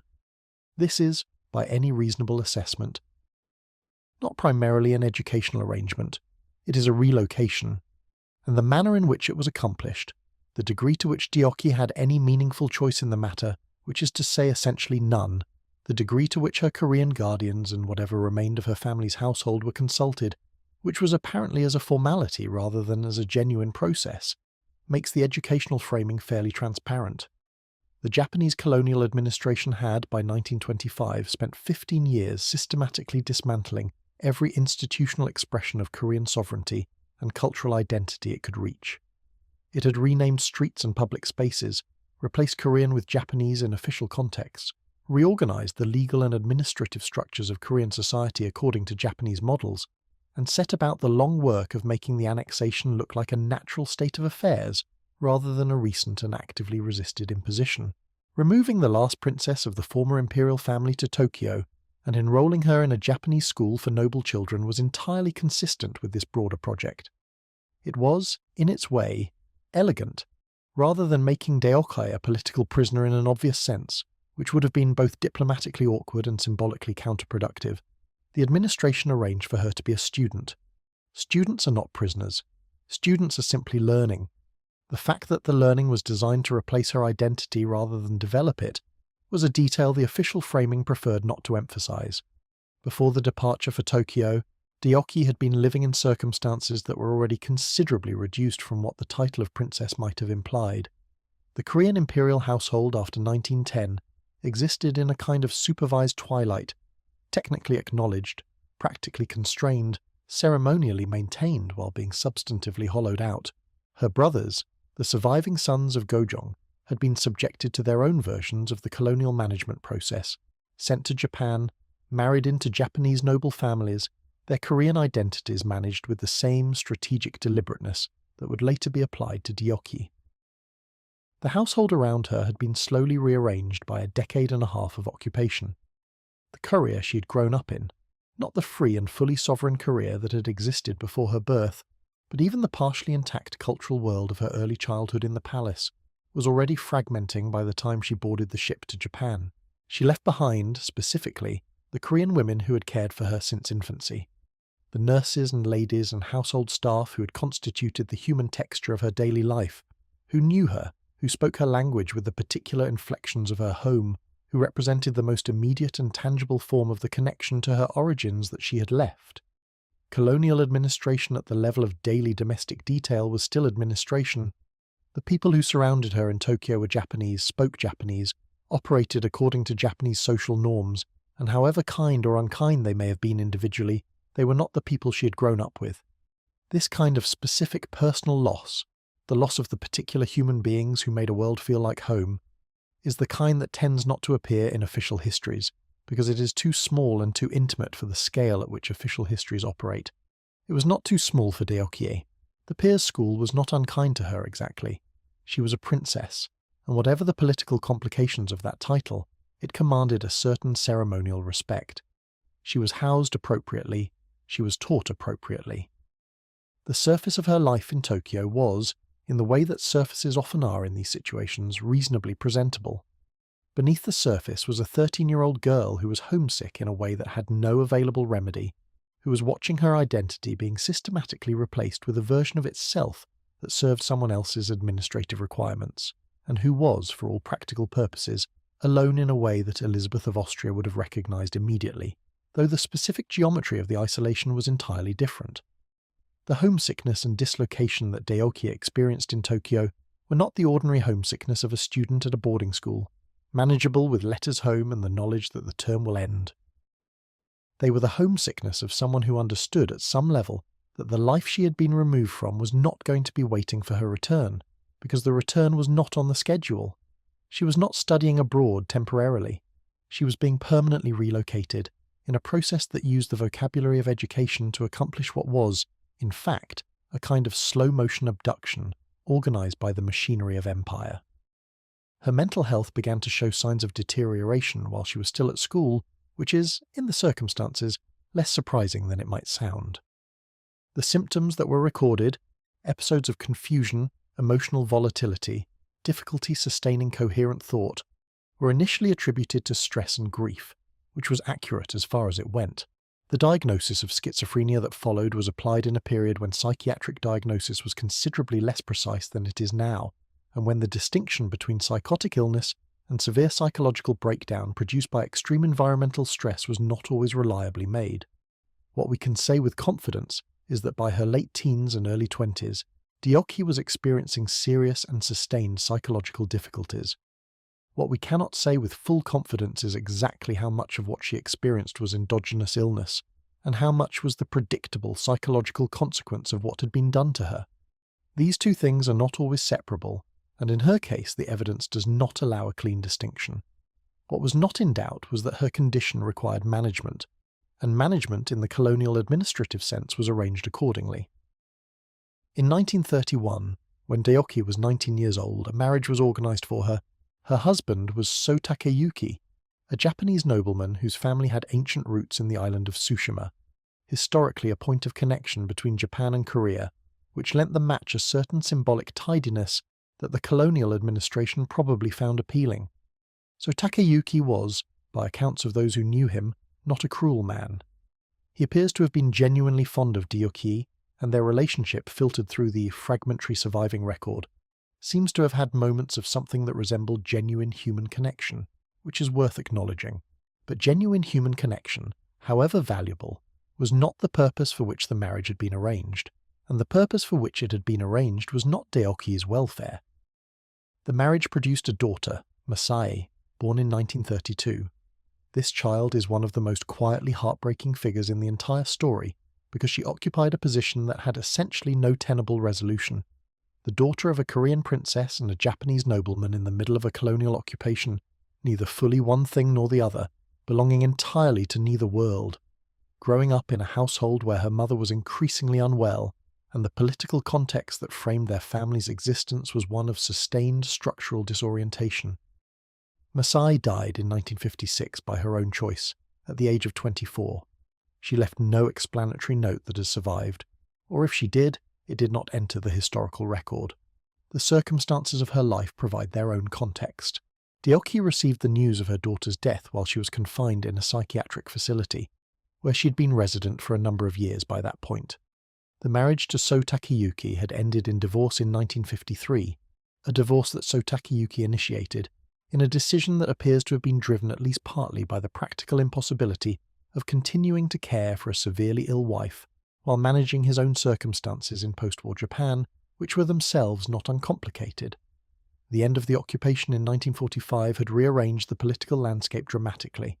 Korea was liberated, and then almost immediately divided, and then engulfed in the Korean War, and the status of the former Korean imperial family, scattered and dislocated by decades of colonial management, was not a pressing concern for any of the governments involved in the various catastrophes of the late 1940s and early 1950s.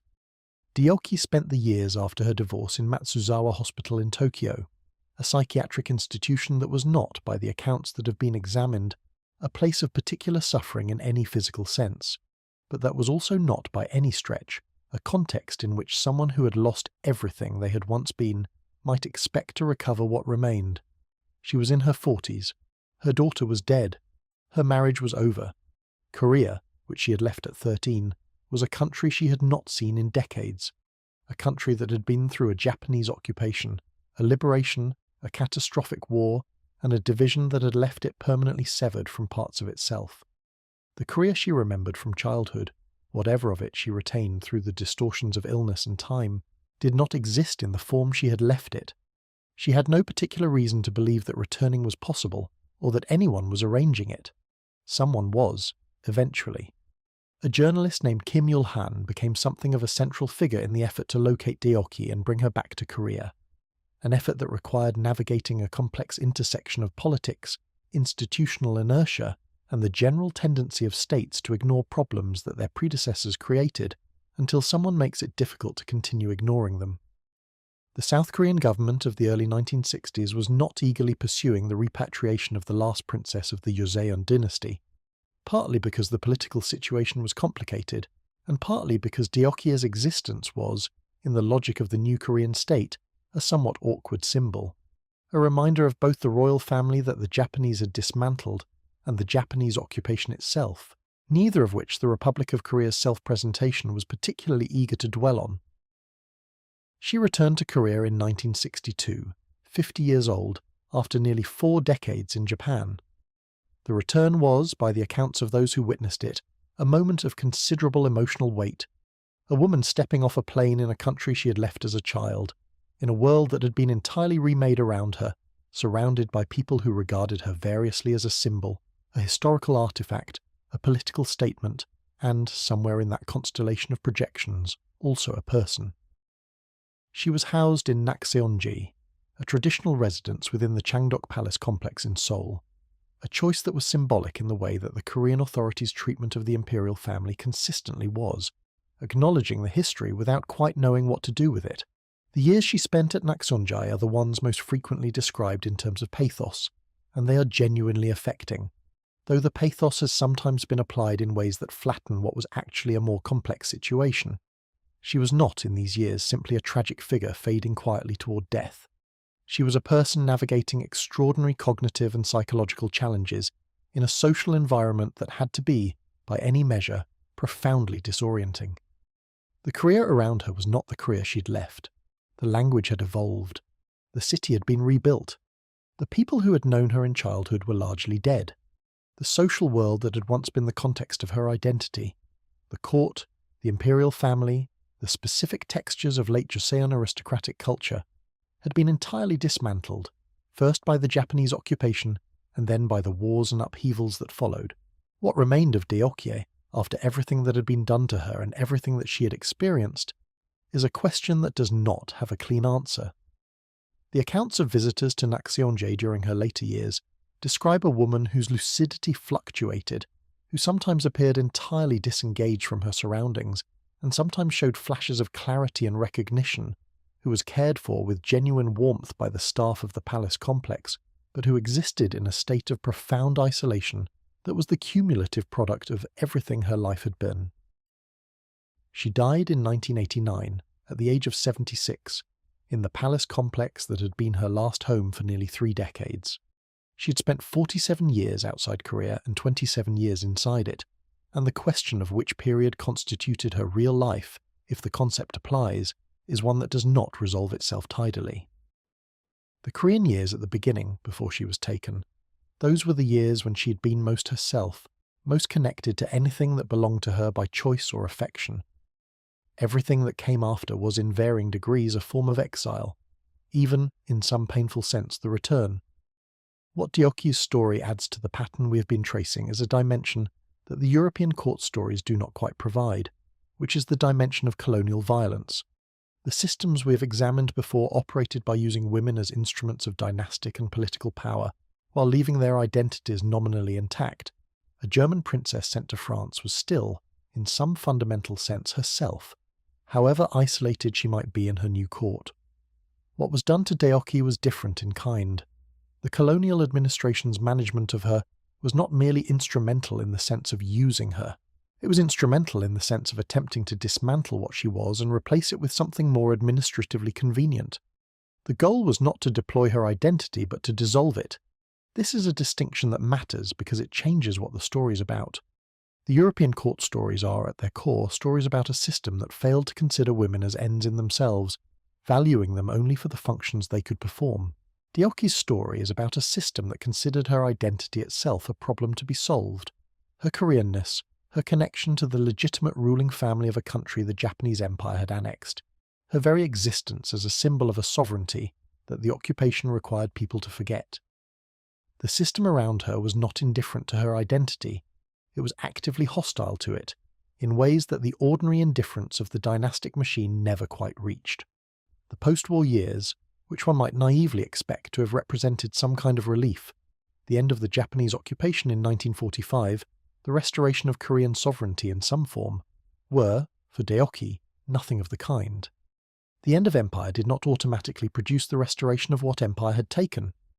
The Korean state that emerged from occupation, and then from the catastrophe of the Korean War, was absorbed in its own survival, its own construction, its own political contradictions.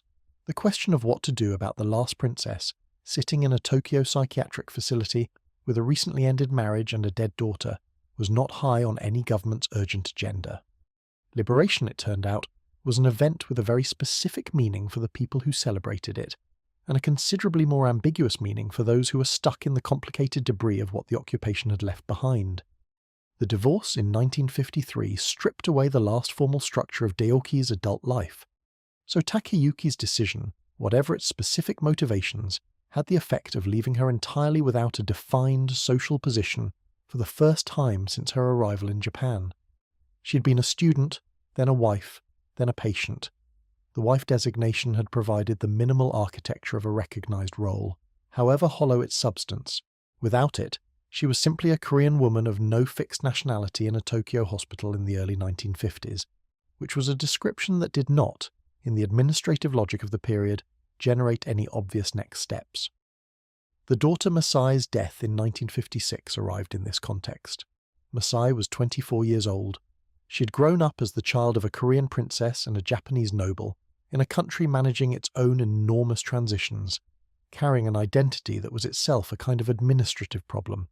Too Korean to be simply Japanese, too Japanese in upbringing to be simply Korean, the daughter of a woman who was herself a symbol of historical dislocation.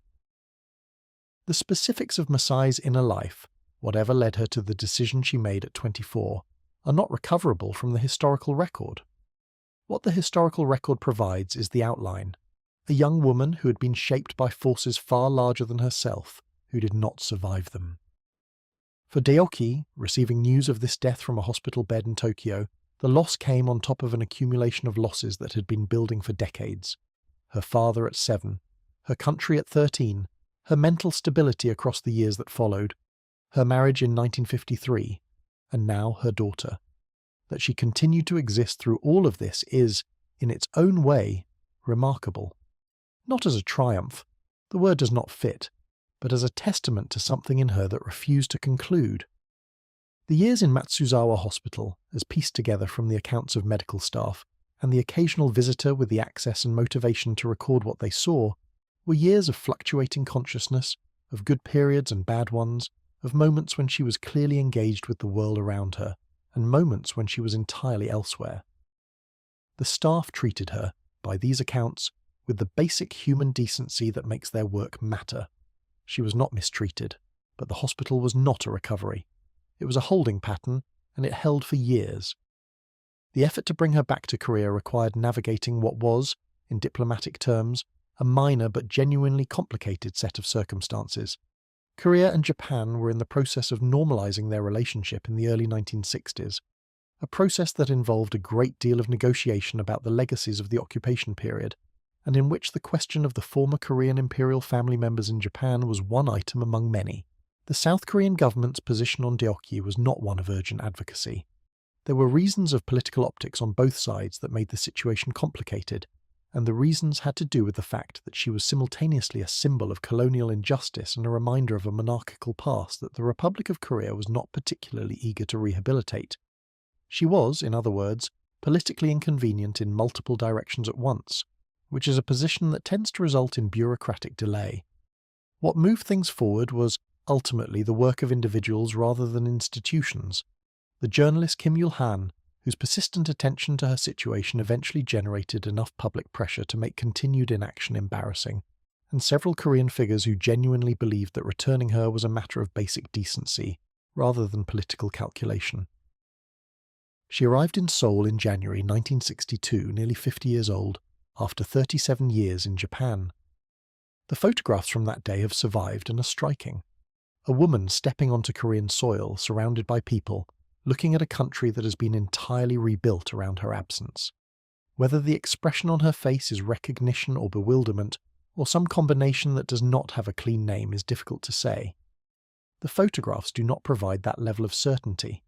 What they show is a person returning to something that was hers and had been taken from her, too late and too damaged for the return to be anything like what it might have been.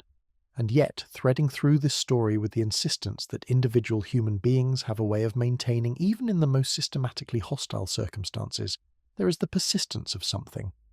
A woman who had been taken from her country at 13, who had lost her father and her daughter and her marriage, who had spent years in institutional care in a country that was not hers, who returned to a homeland that had been rebuilt around her absence, and who was, in the fragments of clarity that visitors recorded, still recognizably there. Still, in some essential sense, Daoki. Not what the colonial administration had intended to make of her. Not what the various institutions and administrative arrangements had processed her into. Still, underneath all of it, the person who had been the youngest daughter of an emperor, brought up in a palace in Seoul, loved by a father who called her by affectionate names and kept her close. That persistence is not a happy ending. It is something more modest and more durable than a happy ending. Evidence that the self has a stubbornness that outlasts even the most sustained attempts to extinguish it. The story of Daoki is, among other things, a story about what it cost to extinguish someone, and about the fact that, despite everything, the extinguishing was never quite complete. Her story also insists on something that the European narratives in this series make easy to overlook, which is the global reach of the logic we have been examining, the reduction of women to their political function, the use of female bodies and identities as instruments of power, the systematic erasure of individual agency in service of institutional requirements. These were not uniquely European phenomena. They appeared wherever power structures with enough authority encountered women whose existence could be made useful.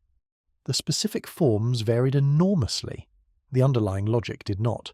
Diocche was the last princess of a dynasty that stretched back centuries, and she outlived that dynasty by decades, carrying its memory and its loss in a mind that the weight of what had been done to her had rendered unreliable.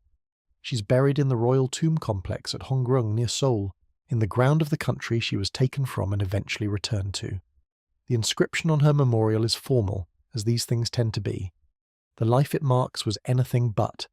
It is also worth naming directly what the colonial administration achieved and what it failed to achieve, because the accounting matters. It achieved the disruption of her life on every level it attempted: the removal from Korea, the managed marriage, the administrative assimilation.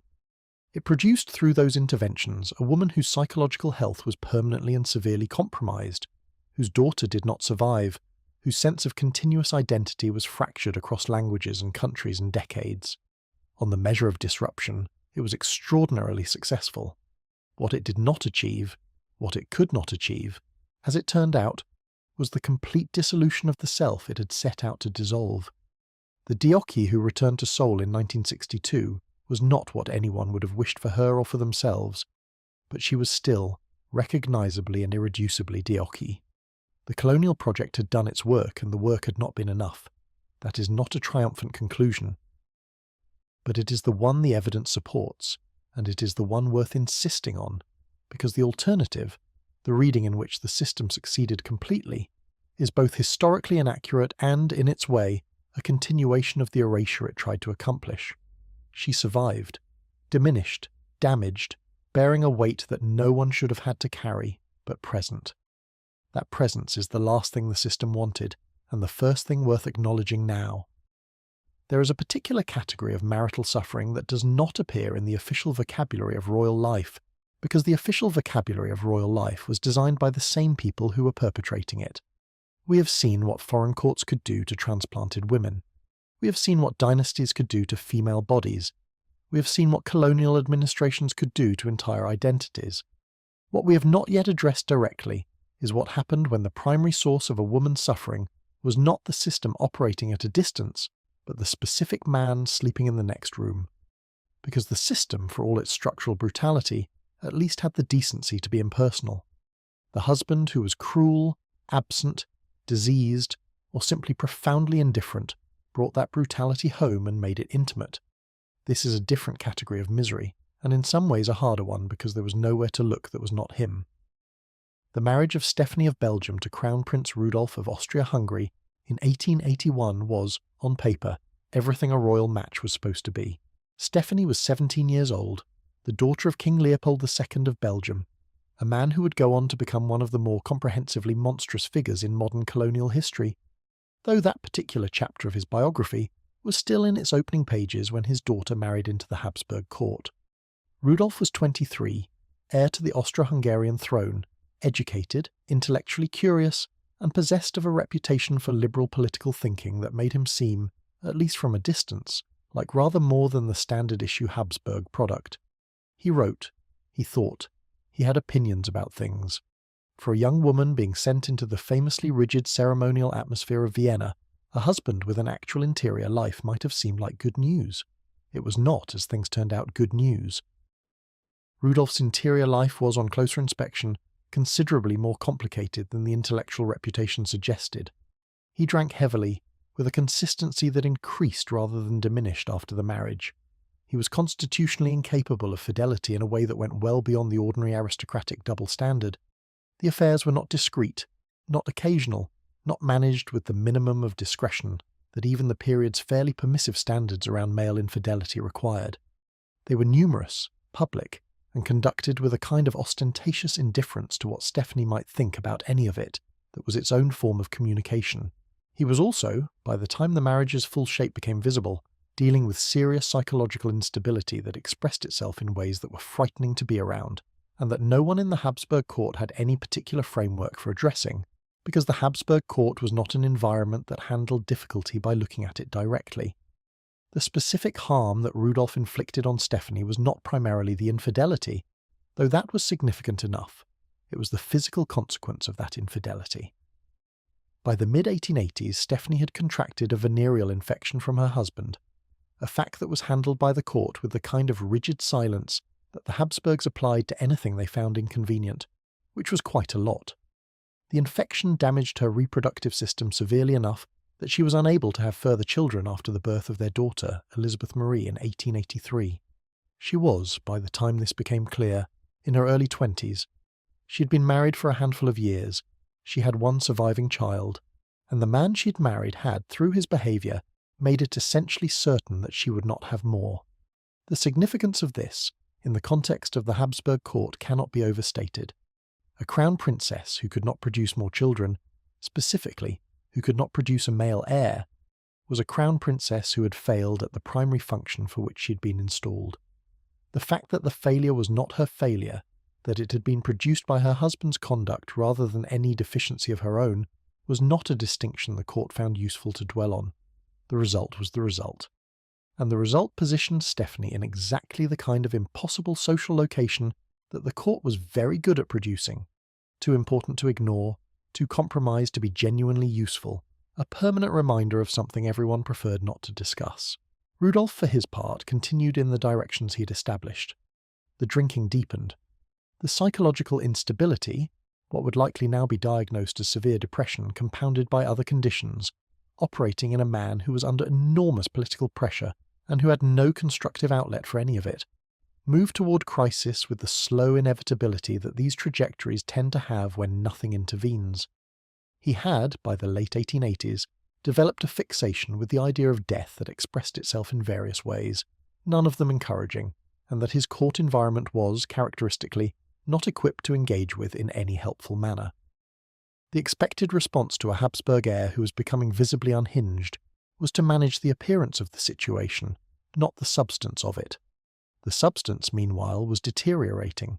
In January 1889, Rudolf and his companion Mary Vetsera, a 17-year-old baroness who had become intensely attached to him in the preceding months, and whose own situation at the court was not simple, died at the hunting lodge at Mayerling.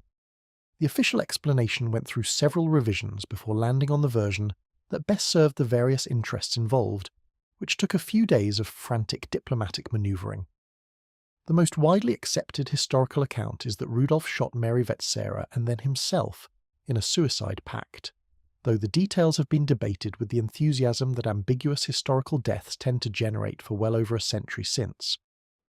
Stephanie learned of her husband's death in the way that royal wives in this period often learned of significant events, not first, not directly, not with any particular consideration for how the information might land.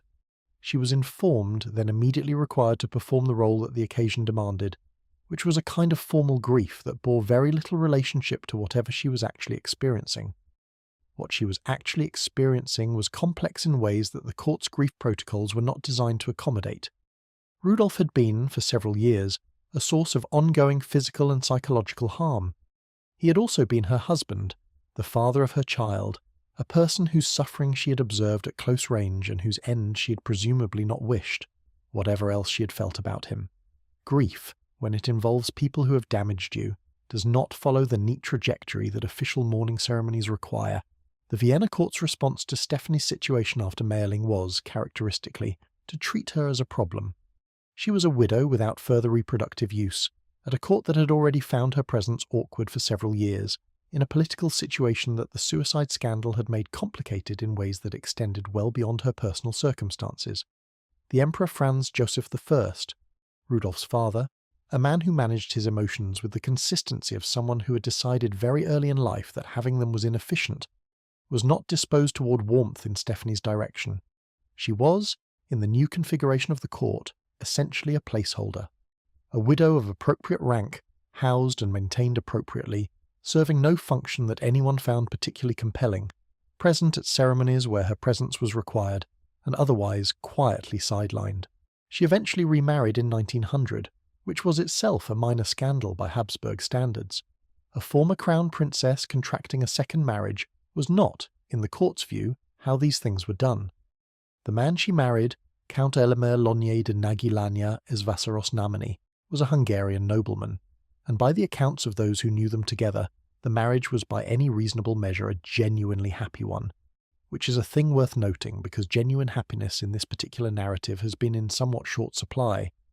She left the Habsburg court, which must have been a relief difficult to fully articulate, moved to Hungary, and spent the remaining decades of her life in circumstances that were, relative to everything that had preceded them, remarkably ordinary and considerably more bearable.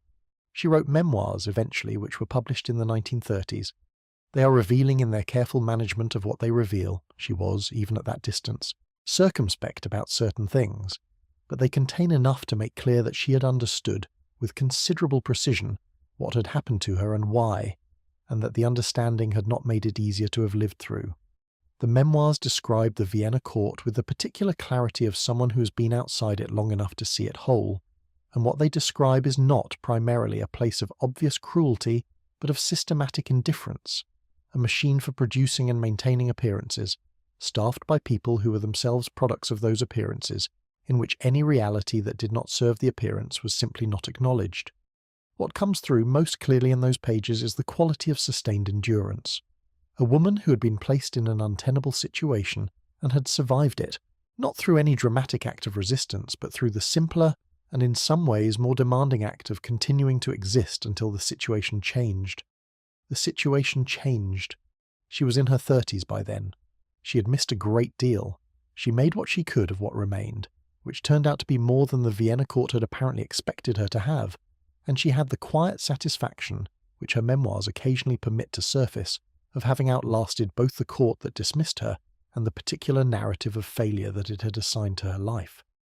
The daughter she had with Rudolf, Elizabeth Marie, known as Erzi, grew into a woman with her own complicated inheritance, the Habsburg grandeur, the Habsburg difficulties, and a mother who had survived what her father had not.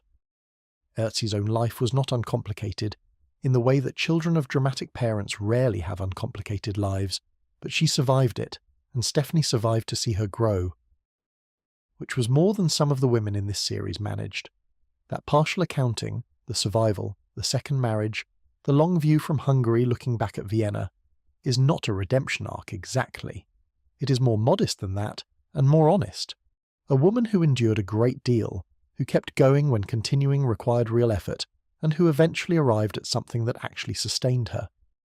The Stephanie story is, in its particular geometry, a story about how a marital institution designed to protect women could become, through the specific configuration of the man inside it, a mechanism for harming them with no external check and no effective avenue for redress.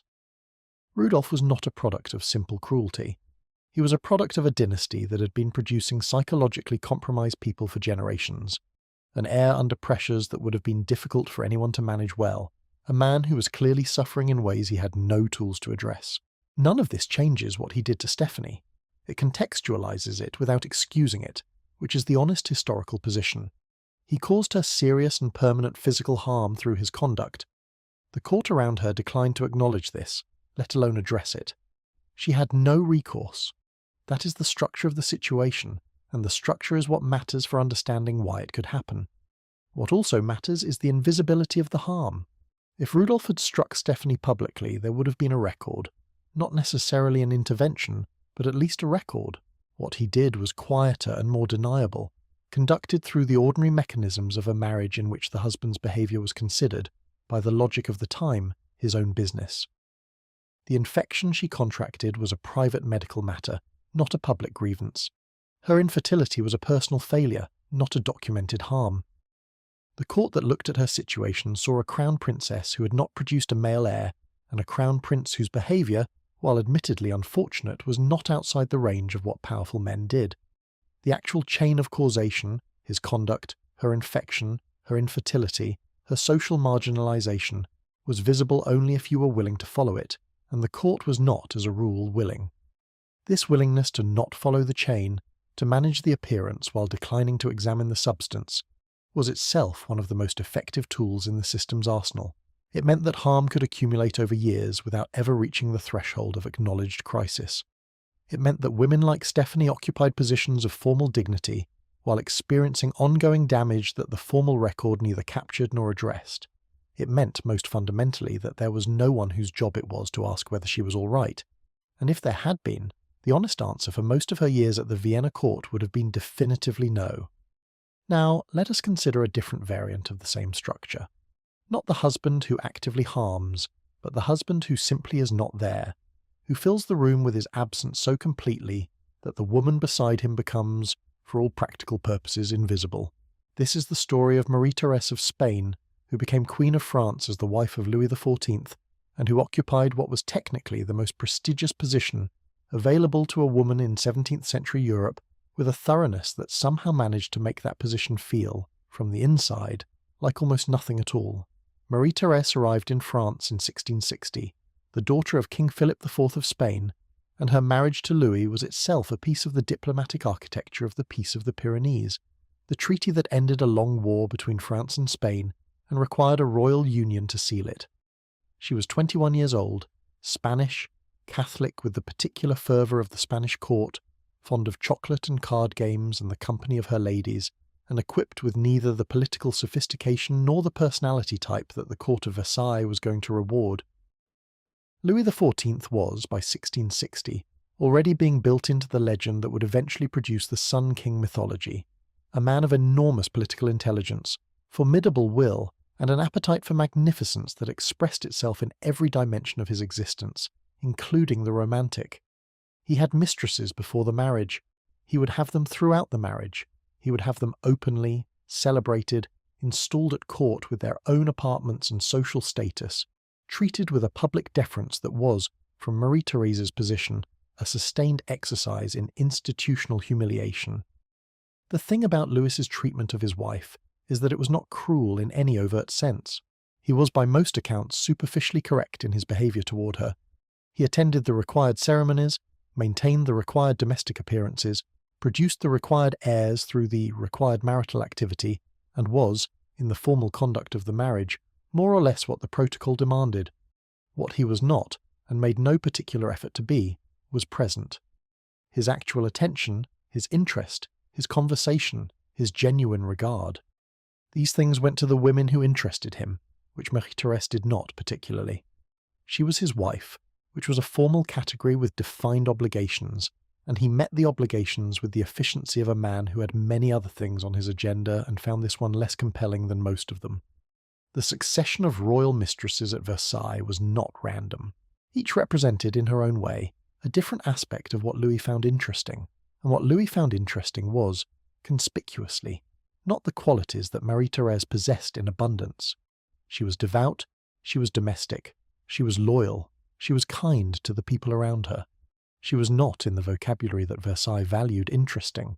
She did not match Louis's intellectual pace, partly because her education had not oriented her toward politics and statecraft, partly because the Spanish court from which she had come had very different cultural priorities, and partly because a woman who arrives at a foreign court at 21 and spends the following decades managing the social performance of her role in a second language has limited opportunity to develop the kind of sparkling conversational intelligence that courts like Versailles rewarded. She was doing all she could with the resources available. The resources the situation made available were not the ones that the situation rewarded. Louise de la Vallière, who was Louis's primary companion in the earlier years of the marriage, was eventually replaced in his affections by Athénée de Montespan, who was succeeded in turn by Françoise de Maintenon, a progression that covered most of the 23 years of the marriage, and that the court tracked with the attentiveness of people for whom these things were essential political information. Each transition was noted, analysed, and recalibrated by the courtiers whose fortunes depended on being aligned with the right source of royal favour. Marie-Thérèse was not a source of royal favour. She was the queen, which was formally significant and practically marginal, and the distinction between those two things shaped every social interaction she had at the most socially sophisticated court in Europe. What made the situation particularly constructed for maximal indignity was the court of Versailles itself, which was Louis's creation and which operated entirely according to his logic. At Versailles, proximity to the king was everything. Social status, influence, the basic daily texture of life at the most magnificent court in Europe, all of it radiated outward from Louis, and those closest to him reflected the most light. Marie-Thérèse was his wife, which meant she was nominally at the centre of the constellation. In practice, she occupied a position that was closer to the ceremonial than the actual, because Louis's actual attention was visibly and consistently elsewhere, and everyone at court could see this and adjusted their own orientations accordingly. The physical architecture of Versailles, built around Louis's preferences and his daily schedule, made the hierarchy of attention visible in a way that was almost architectural in its precision. The king's lever, the elaborate ceremony of his morning rising attended by the most important people at court, was a map of power drawn fresh every day. Who was present, who stood where, who was acknowledged. These things communicated the current state of favour with an efficiency that made verbal communication almost redundant. Marie-Thérèse participated in the formal dimensions of this ritual because protocol required her presence. She did not participate in the actual exchange of attention that constituted the morning's real business, because that exchange ran through channels she did not occupy. She was the queen in the ceremony. The ceremony was not about the queen. This kind of ambient marginalization, being formally present while substantively absent, holding the highest title while exercising the least actual influence, produced a form of existence that was, in some ways, more wearing than outright hostility. Outright hostility would have required a response, and a response would have required engagement, and engagement would have required someone at court to acknowledge that there was a problem. The gentle, pervasive, thoroughly managed disregard that Marie-Thérèse experienced at Versailles required nothing of anyone. It simply continued day after day in the spaces between the ceremonies for 23 years. She found what comfort she could in the things that were available to her. Her religion, practiced with a genuine devotion that her more sophisticated courtiers found slightly old-fashioned and that she found sustaining. Her household, managed with a care that the accounts of her ladies record with respect. The company of a small circle of people who were genuinely fond of her, insofar as genuine fondness was available at a court where most affection was performative, and, reportedly, a persistent enthusiasm for chocolate and card games that no amount of Versailles protocol managed to extinguish. These pleasures are small, measured against the scale of what was missing. They are also real, and they are her own. The things she chose and enjoyed in the limited space the situation made available for choosing and enjoying anything. The mistresses were not kept out of sight. That would have been manageable, in a grim way. They were present. They attended court. They participated in the social life of Versailles with a visibility that was itself a function of Louis's endorsement. If he had wanted to minimize their presence, he was certainly powerful enough to do so. He did not want to minimize their presence. He wanted them there, visible, acknowledged, part of the spectacle of his court. And Marie-Thérèse was expected not merely to tolerate this, but to behave toward these women with the gracious composure that became her rank. She was, on more than one occasion, required to be pleasant to the woman her husband preferred to her company. The protocol demanded it. She managed it, because managing it was what the role required, and she had been sent to France to perform the role. What the role required, specifically, was that she be good at not having feelings that were politically inconvenient. Jealousy was inconvenient. Resentment was inconvenient. Any visible acknowledgement that the situation was, by any human measure, humiliating was inconvenient. So she was serene, because serene was what the protocol specified, and because the alternative, public acknowledgement of how things actually stood, would have produced consequences that were worse than the silence. Courts do not reward the woman who makes a scene about her husband's behaviour. They reward the woman who appears not to have noticed. The 6 children she bore tell their own story. She had 6 pregnancies, and of the 6 children, only one son survived to adulthood. Louis, the Grand Dauphin, who would outlive his mother but predecease his father in the way that the 17th century had an unfortunate habit of arranging. The others died in infancy or early childhood, with the regularity that royal families of the period managed to sustain through a combination of the period's medical limitations and the genetic pressures we have already discussed in other contexts. Each death was, in the manner of the court, processed and moved past. Grief was a private matter, to be managed within the bounds of what the ceremonial schedule permitted, and the ceremonial schedule at Versailles was not designed to accommodate lengthy interruptions.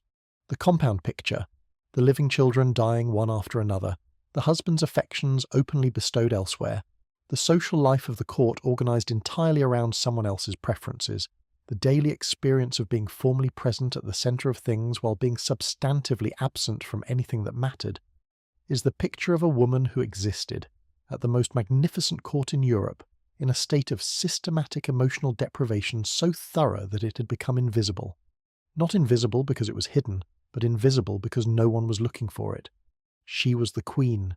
She had everything, in the vocabulary of her world, the fact that everything did not include her husband's attention or genuine connection with the people around her, or the basic experience of mattering to someone who was not paid to be there, was not a thing the vocabulary of her world had a category for. She died in 1683, at the age of 44, of what contemporaries described as an abscess that developed rapidly and killed her within a few days.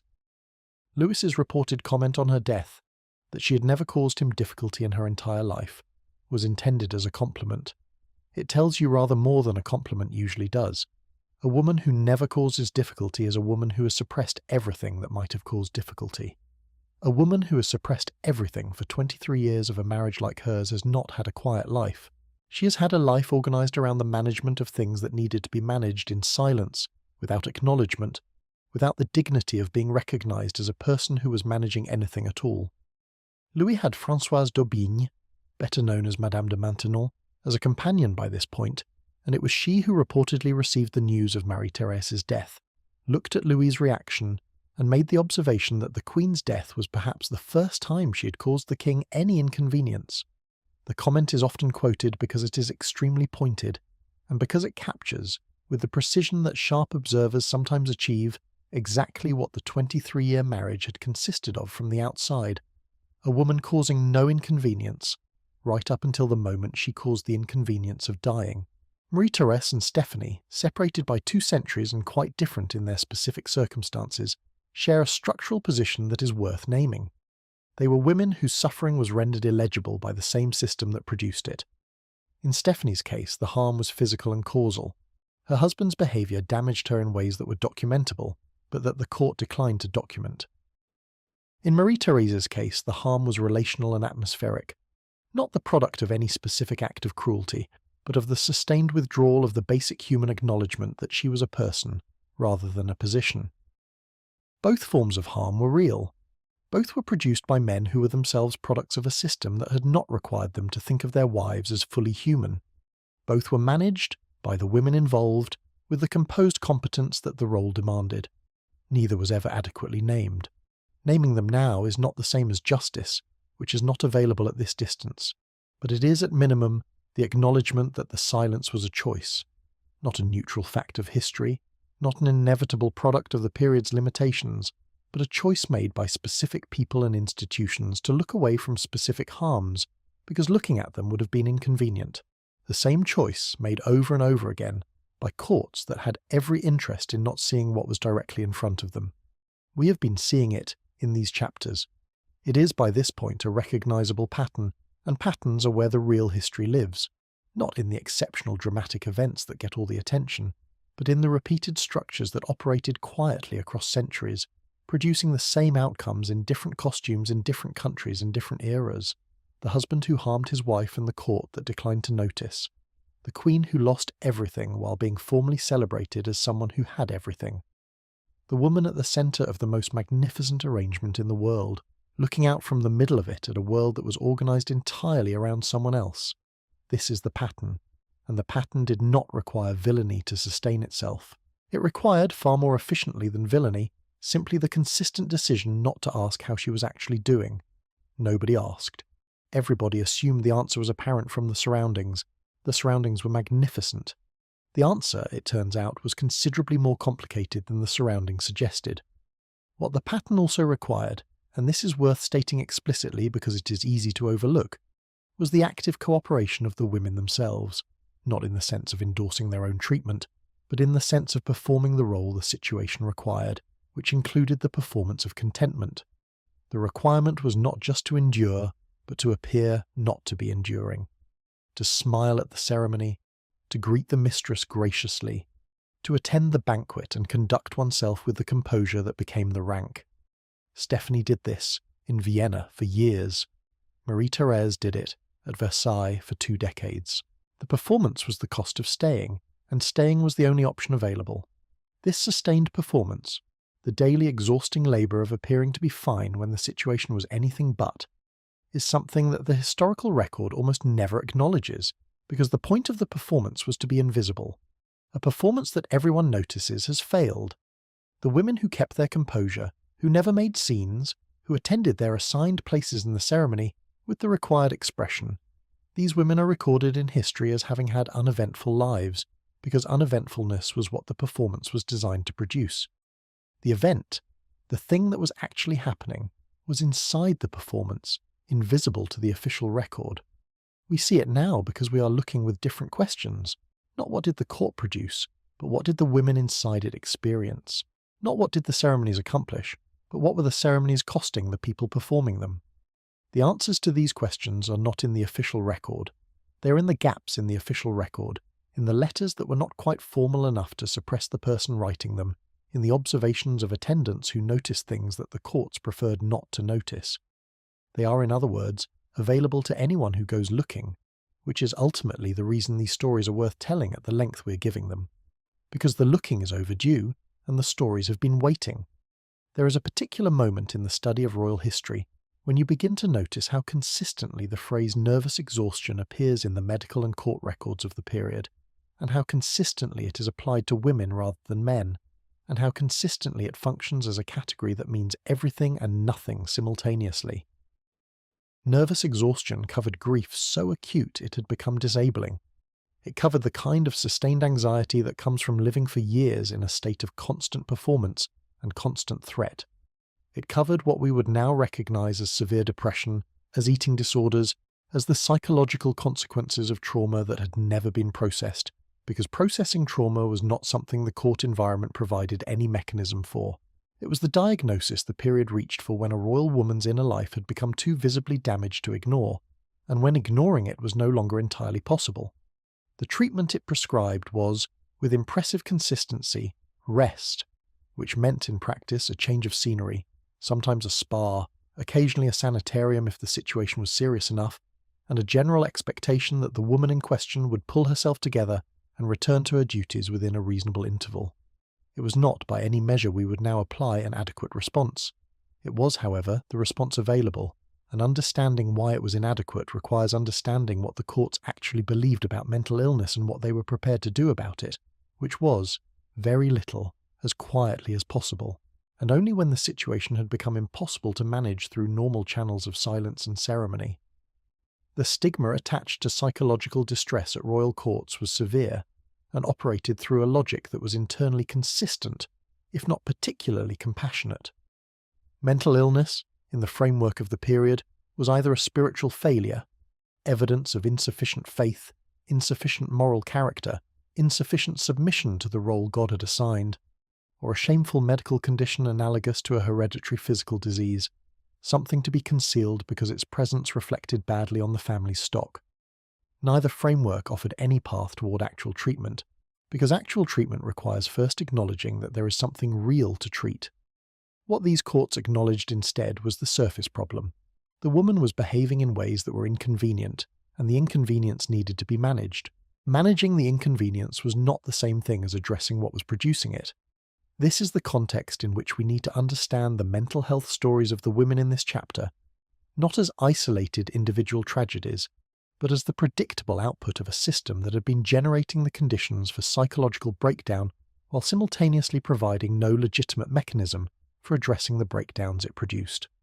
Elizabeth of Austria, known to history primarily as Sisi, a nickname that her posthumous popular image has attached to in ways that managed to be both affectionate and oddly reductive, was born in 1837 into the Bavarian branch of the Wittelsbach family, a dynasty with its own considerable portfolio of psychological complications.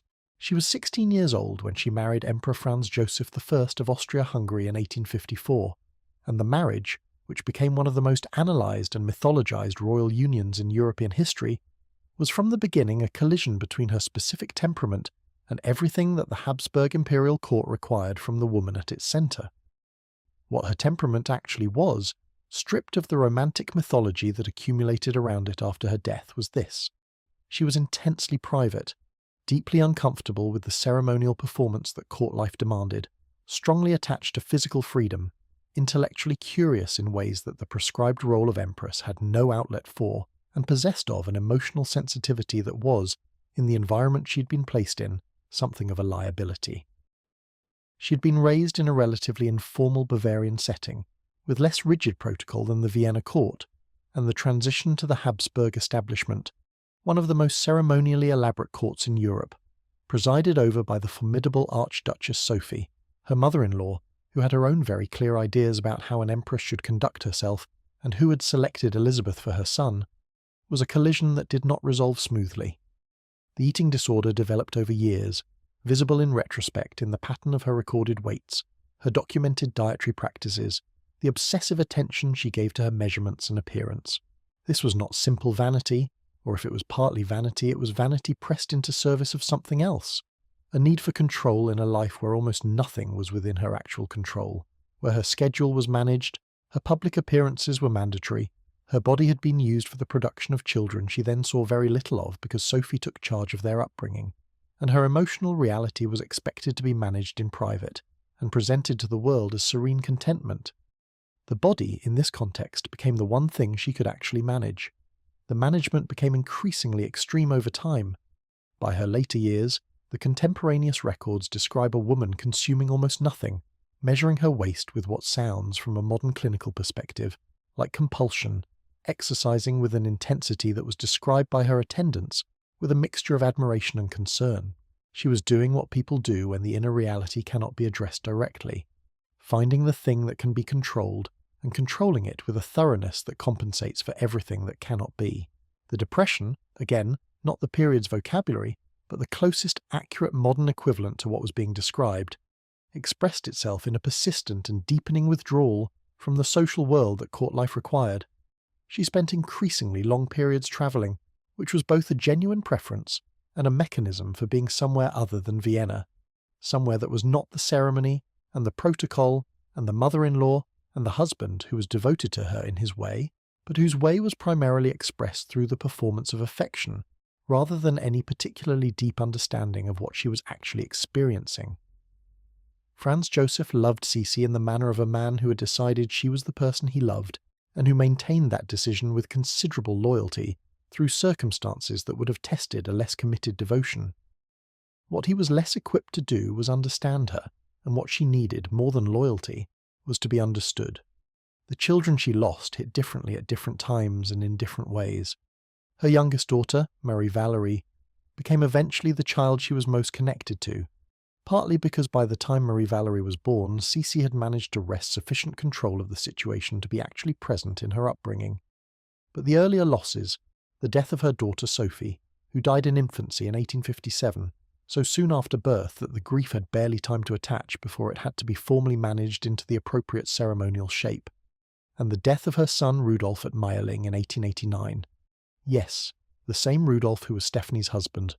The Habsburg family tree was not a large one in terms of dramatic events, produced in her a grief that the court environment had no way to hold. What the court could do was observe that the Empress was suffering, note that the suffering was inconveniencing the ceremonial schedule, and arrange for her to travel somewhere, which she did repeatedly for increasingly long stretches of time, until travel itself had become less a pleasure and more a permanent state of flight. She was assassinated in Geneva in 1898, stabbed by an anarchist named Luigi Lucchini, who had targeted her specifically because she was a symbol of aristocratic power, and who achieved with a sharpened file what the combined pressure of the Habsburg court had not quite accomplished. The final ending of whatever she was still trying, in her long flight from everything she could not bear, to preserve. The court's response to her death was formal, correct, and involved considerably more ceremony than her preferences would have endorsed. She had spent the last decades of her life running from ceremony. The ceremony in the end found her anyway. Alice of Hesse is a figure who appears in fewer popular histories than Sisi, partly because her story lacks the romantic framing that Sisi's mythology provides, and partly because what happened to Alice is starker and less amenable to the kind of narrative that sells well. She was a daughter of Queen Victoria of Great Britain, which meant she'd been raised in the shadow of a mother who was herself no stranger to the kind of grief that does not resolve, and she married Ludwig IV, Grand Duke of Hesse, and by Rhine, in 1862 producing 7 children in 17 years, which was, as we have established in earlier chapters, a standard issue reproductive demand and also an enormous physical and emotional undertaking. Alice is also notable in this context for something beyond her own suffering. She was one of the carriers of the haemophilia gene that Queen Victoria had introduced into the European royal bloodlines, and that would surface in devastating form in her son Friedrich. who died at 2 years old from a fall-related hemorrhage, and in the Russian imperial family through her daughter Alex, who became Tsarina Alexandra, and whose son Alexei's haemophilia became one of the background factors in the chain of events that ended the Romanov dynasty. This is not Alice's story exactly. It is the story of a genetic inheritance she herself was not symptomatic for, but which she carried and transmitted. She could not have known this. The science did not exist. But the irony of a woman who spent so much energy trying to improve medical care being unknowingly instrumental in transmitting a serious medical condition through the royal families she was connected to has a quality that history occasionally produces when it is being particularly unsubtle. In November 1878, diphtheria swept through the Hessian Grand Ducal household. It reached the children first, as these things tend to do, and then spread through the family with the efficiency that diphtheria had before modern vaccines made it a historical problem rather than a present one. Most of the family contracted the disease and recovered. Alice's youngest daughter, Marie, who was 4 years old, did not recover. She died in November 1878, and she died while being held by her mother, because Alice had been determined to be present and had held the child through the worst of the illness. There is a particular detail in the accounts of the days that followed. The family did not yet know how to tell Alice's son Ernst Ludwig, who was also recovering from diphtheria and who had been close to his sister. Alice eventually told him herself, in a private conversation that the surviving accounts describe, and then, in the attempt to comfort the grieving child, she kissed him, an instinctive parental gesture, entirely human, entirely understandable. The kiss transmitted the infection. Ernst Ludwig survived. Alice did not. She died on December 14th, 1878, which happened to be the anniversary of her father Prince Albert's death 17 years earlier, a coincidence that her mother Victoria, who operated in a framework in which such things had meaning, noted with something between grief and what sounds, from the historical distance, like a kind of terrible recognition. Alice was 35 years old. The medical mechanism of her death was diphtheria, contracted through the kiss she gave her grieving son. The more complex cause, the one that the accounts of people who knew her suggest was the deeper truth, was that she had been declining for some time before the diphtheria arrived. The exhaustion of 7 pregnancies in 17 years, the grief of losing Friedrich to haemophilia-related injury 2 years earlier in 1873, a loss that the accounts suggest hit her with particular force, the isolation of a German court that was never quite her home in the way that home needs to feel, the weight of managing a household, raising children, performing the role of Grand Duchess, while also doing the work, unusual for her period, genuinely driven by commitment rather than performance, of reforming nursing practices and improving hospital conditions in Hesse. She had been carrying more than the body was designed to sustain, in the way that conscientious women in impossible positions tend to do, because there is no one else available to carry it, and the work seems too important to leave undone. Whether what Alice experienced in the years before her death constitutes clinical depression by modern standards is impossible to determine at this distance. What the accounts record is a woman who was not well, in a comprehensive sense that extended beyond the physical, increasingly withdrawn, increasingly burdened, increasingly unable to manage the gap between what the role required and what she had left to give. The grief after Marie's death, the acute, specific grief of a mother who had held a child while that child died, arrived on top of this existing exhaustion, and the combination was what she kissed her son through and what killed her before she could process any of it. The thing that connects Cece's story and Alice's story and Deokier's story, the 3 women whose psychological suffering this chapter has set beside each other, is not primarily the specific nature of what they experienced. Depression, grief, schizophrenia, these are different conditions with different mechanisms. What connects them is what happened when those conditions became visible within a court context. The response, in every case, was management rather than treatment, containment rather than healing, the removal of the visible symptoms from the court's field of vision rather than any engagement with the causes producing the symptoms. Cece travelled. Alice was recorded as suffering from nervous exhaustion and dying before anyone had to address the underlying situation more substantively. Deokier was institutionalized, and her institutionalization became the long-term solution rather than the beginning of a recovery process. In each case, the court environment's response to a woman in psychological crisis was to find a way to continue without interruption, to maintain the surface of the institution, while whatever was happening to the individual woman happened somewhere that the institution did not have to look at directly. This was not callousness exactly, or not primarily callousness. It was the output of a system that had no framework for doing anything else. Mental illness, in the courts of this period, had no legitimate public existence. It could not be named, discussed, or addressed as a real condition requiring real response, because naming it would have required acknowledging that the women inside these courts were human beings whose inner lives could be damaged, and that acknowledgement was incompatible with the logic that put them there. You cannot simultaneously treat a woman as a symbolic function, a living seal on a dynasty, a decorative element of a court's magnificence, a diplomatic instrument, and also take seriously the possibility that she is suffering in ways that the role is producing. The two things cannot coexist without one of them collapsing. What collapsed, consistently, was the acknowledgement of the suffering. The role continued. The women continued to perform the role until they could not. When they could not, the role found a way to continue without them, or found a substitute, or found a way to paper over the gap until something else could be arranged. The machine required operation. The operators were, in the final analysis, replaceable. The grief, the depression, the broken minds. These were losses to be noted and moved past, not problems to be solved. That is perhaps the most disturbing conclusion this chapter arrives at. Not that these women suffered, but that their suffering was, from the system's perspective, simply irrelevant. Not worth preventing, not worth treating, not worth acknowledging except insofar as it had become impossible to ignore. The acknowledgement, when it came, was always too late and always too little. It was the minimum required to maintain the appearance of having responded, not the actual response that the situation demanded.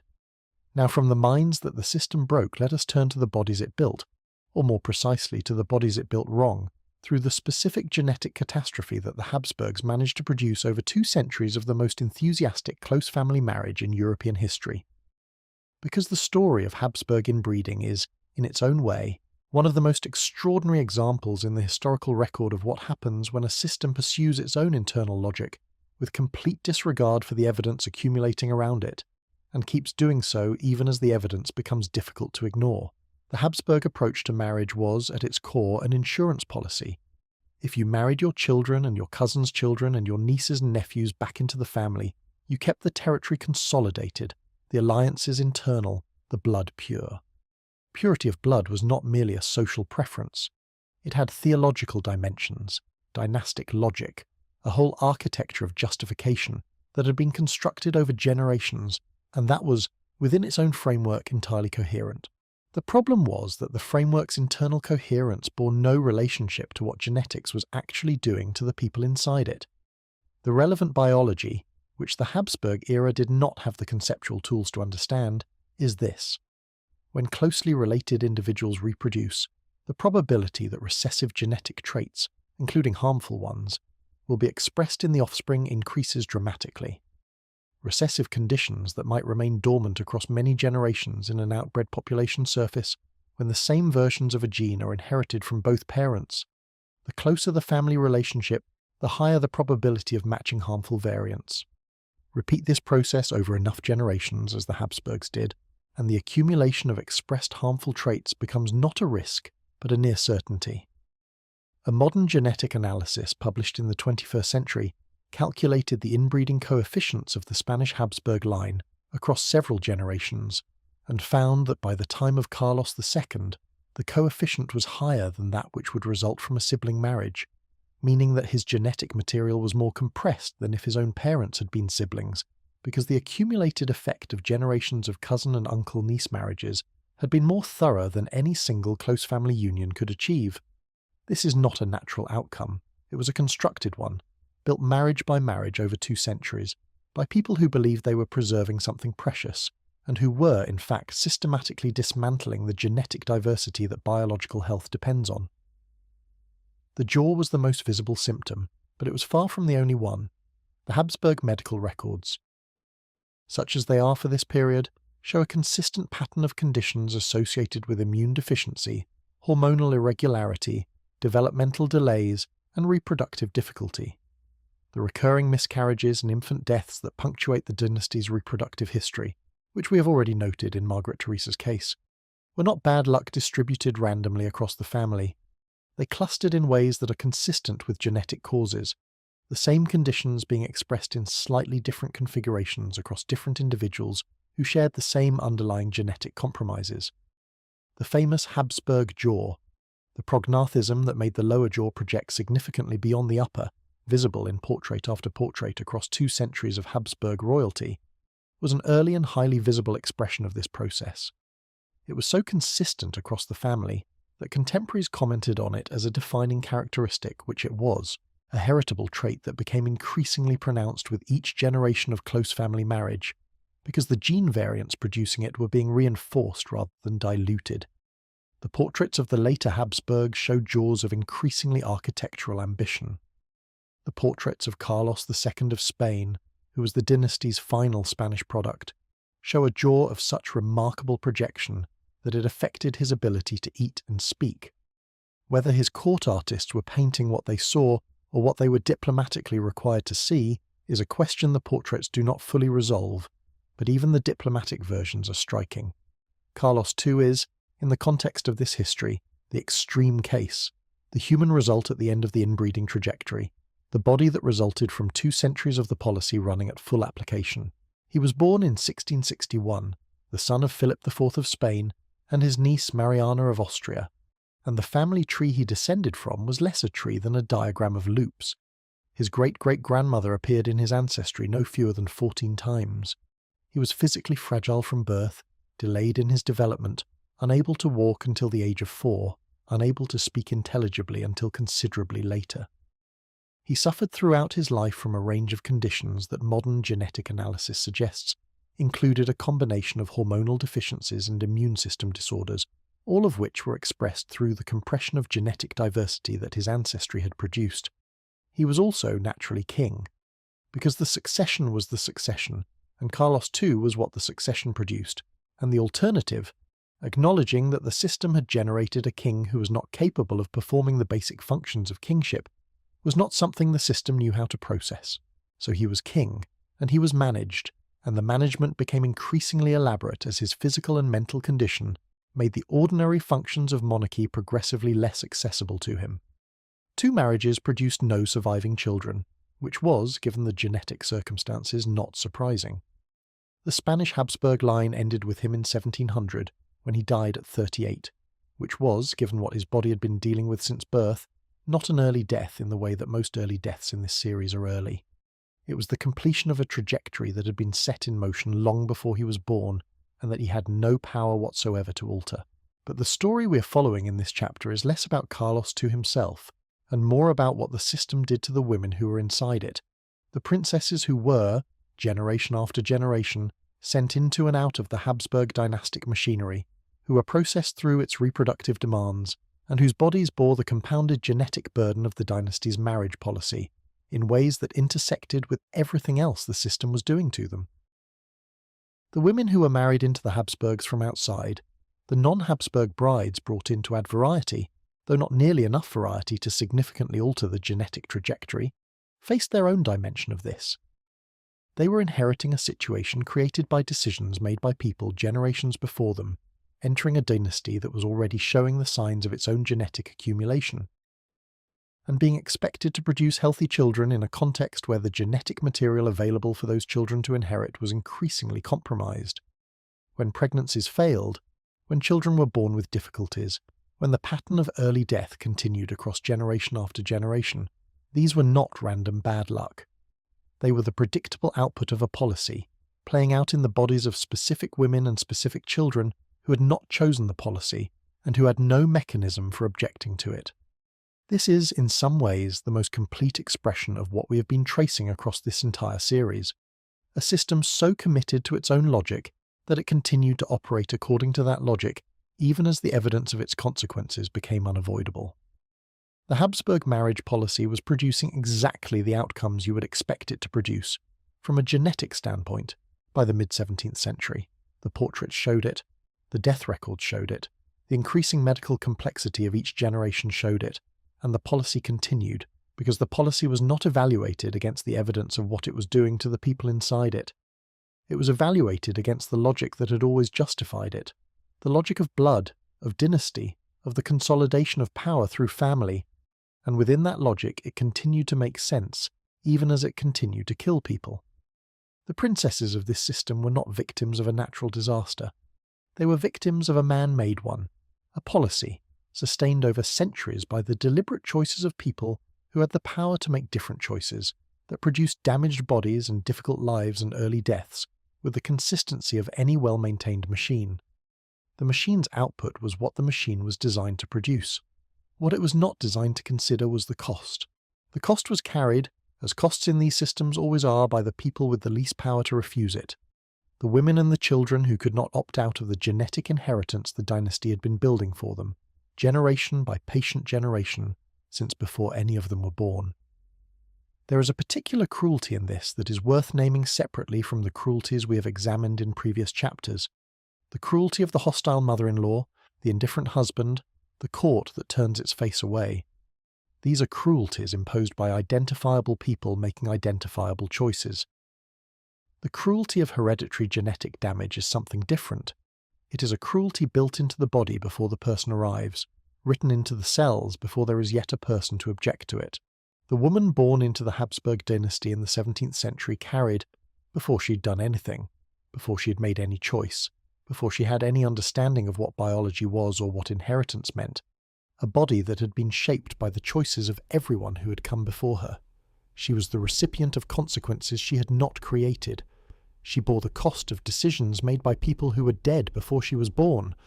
That is the Habsburg inheritance in its most honest form, not the magnificence, though the magnificence was real, not the political power, though at its height that too was real, but the accumulated cost of a policy that prioritized the consolidation of that power over the welfare of the people through whom it was being consolidated. The women of the Habsburg dynasty were not merely used by the system. They were, in a biological sense, built by it, built for it, in ways that made them progressively less capable of surviving its demands even as those demands remained constant. The system ate itself, with the thoroughness of something that had no mechanism for noticing what it was doing, and yet, within all of this, they were still people. Carlos too was a person, despite everything done to his body before his birth. Margaret Theresa was a person, despite the 6 pregnancies and the compromised inheritance and the 21 years. The Habsburg women in their portraits, with the family jaw and the careful eyes and the magnificent gowns, were people living specific lives in specific bodies, not symbols of a dynasty's decline or illustrations of a genetic principle. The decline was real, the principle was real, but the people were also real, and insisting on that, on their specific, individual, irreducible personhood, is the work this series has been doing from its beginning. Systems are abstractions. The people inside them are not. Both things are true, and both things matter, and the history that honours them equally is the one worth having. The previous chapter ended with a note about what happens when a woman tries to operate the machinery herself. Charlotte of Belgium, known in the Spanish form of her name as Carlota, which is how history tends to refer to her in the Mexican context, was, in certain respects, exactly that kind of woman. She was not passive. She was not compliant in the manner of a Marie-Thérèse quietly managing her composure through 23 years of ceremonial invisibility. She was intelligent, politically ambitious in ways that her era had no legitimate outlet for, and married to a man who was, himself, a fascinating study in what happens when genuine idealism collides with the operational realities of empire. The collision, in their case, was total.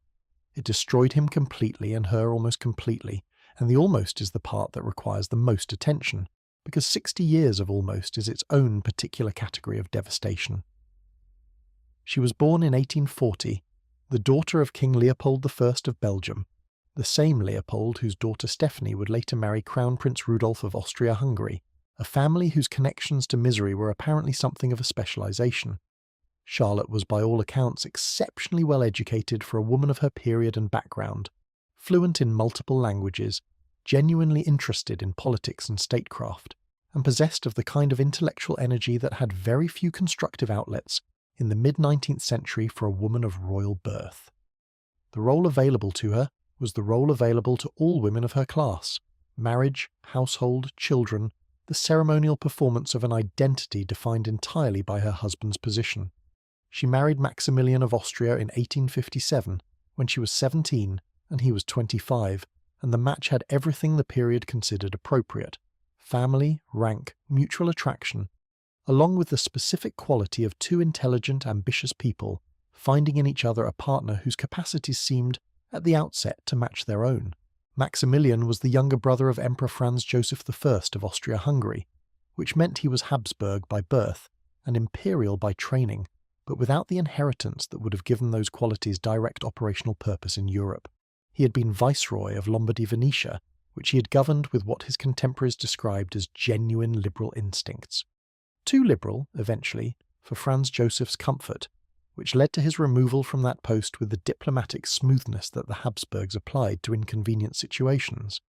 He was, at the time the Mexican offer arrived, a man of considerable intelligence and evident ability, who was looking for a canvas large enough to use them on. Mexico, presented to him by Napoleon III of France as an opportunity to establish a European-style constitutional monarchy in the Americas, looked, from the European distance at which he was evaluating it, like exactly that canvas.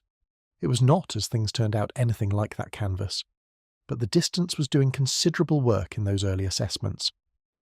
And Charlotte and Maximilian sailed for Mexico in 1864 with a combination of genuine idealism and genuinely inadequate understanding of the situation they were arriving into. What they were arriving into was a country in the middle of a civil conflict between the conservative factions that supported their installation and the Republican forces loyal to Benito Juarez, who had been Mexico's legitimate president before the French intervention, and who regarded the European monarchical project with a mixture of contempt and pragmatic resistance that the situation warranted. The French military support that had been promised was insufficient, inconsistent, and eventually withdrawn entirely when Napoleon III, faced with pressure from the United States and his own political difficulties at home, decided that the Mexican adventure was no longer worth the investment. This left Maximilian and Charlotte with a court, a title, and an army that was losing ground, in a country that had never particularly wanted them, facing opponents who were demonstrably better organized than the situation had been represented as requiring. Charlotte understood the crisis earlier than Maximilian and responded to it with the directness that characterized her approach to most things. She travelled to Europe in 1866, a journey that was, in itself, a remarkable thing for an empress to undertake alone, and that she undertook because the situation required someone to do it, and because Maximilian was not, for reasons of temperament as much as circumstance, the person best positioned to conduct the desperate diplomatic lobbying that the Mexican Empire's survival now required. She went to Paris to confront Napoleon III. She went to Rome to appeal to Pope Pius IX. She was attempting, through the force of her own intelligence and persuasion and sheer determined presence, to salvage a situation that was already, objectively, unsalvageable, a fact she may have understood at some level even while she was refusing to accept it. The meeting with Napoleon III went badly. He had already decided. The diplomatic language in which he declined to help was polished, because Napoleon III was nothing if not polished, but the content was a refusal, and Charlotte understood refusals. What happened next is recorded in accounts that have been interpreted in different ways by different historians, but what the accounts agree on is this: Charlotte's behaviour in Rome in the weeks following the Paris meeting began to show signs of serious psychological disturbance.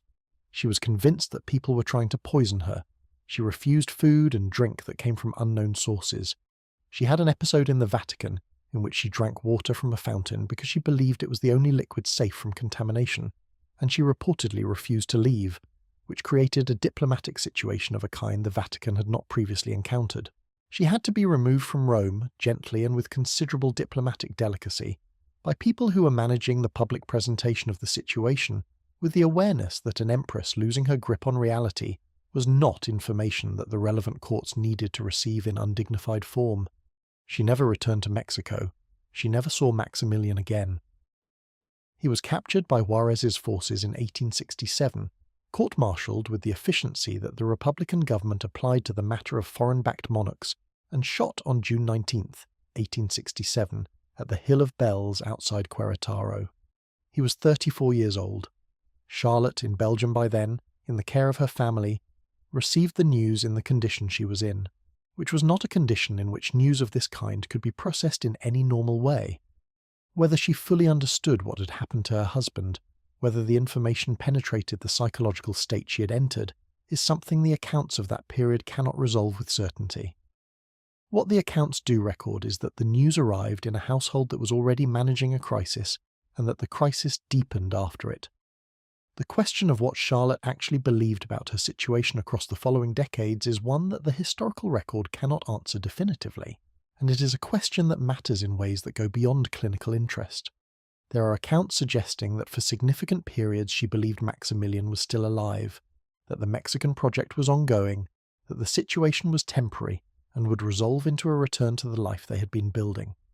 Whether this was delusion in the clinical sense, or a kind of grief-mediated refusal to accept a loss too large to integrate, or the fluctuating state of someone whose relationship with shared reality was genuinely unstable. These are distinctions the period's observers were not equipped to make carefully, and that we cannot now make reliably at this distance. What they observed was a woman who was not living in the same version of events that the people around her inhabited. That much is clear. She lived until 1927, 60 years after Maximilian's death, 86 years old when she died, in the Bouchoux Castle in Belgium, having spent 6 decades in varying degrees of separation from the shared reality that the people around her inhabited. The nature of her psychological state across those 60 years was not static. There were periods of greater clarity and periods of more profound disconnection, fluctuations that the people caring for her observed and recorded with varying degrees of clinical precision. What remained consistent was the essential situation. A woman who had once been an empress, who had travelled to Mexico with an ideology and an ambition, and a husband she had believed in, was now in a Belgian castle, unreachable in ways that defied simple description. The world she had been removed from kept changing around her, in ways that would have been difficult to process even for someone in full possession of their faculties. The Franco-Prussian War of 1870 remade the European political map she'd known. The German Empire was declared the following year. Belgium remained neutral through a succession of crises until the First World War shattered that neutrality in 1914. The war itself, the industrialized devastation of an entire generation, the end of the European imperial order that had produced the Mexican adventure, unfolded while Charlotte sat in Bouchoux. The armistice came in 1918. The empires that had defined the world of 1864 when she sailed for Mexico with her husband and her hopes were gone. The Austro-Hungarian Empire, the French Second Empire under Napoleon III, the Mexican Empire, all of them, consigned to history. Charlotte outlasted every political entity she had been connected to. She outlasted them by decades. The diagnosis that has been attached to her retrospectively is various. Paranoid schizophrenia appears most frequently in the historical assessments, though some historians have argued for conditions related to the specific stresses and possible physical circumstances of her breakdown in Rome, and the tools available for precise retrospective diagnosis are, as always in these cases, limited. What the historical record does not dispute is the shape of the outcome.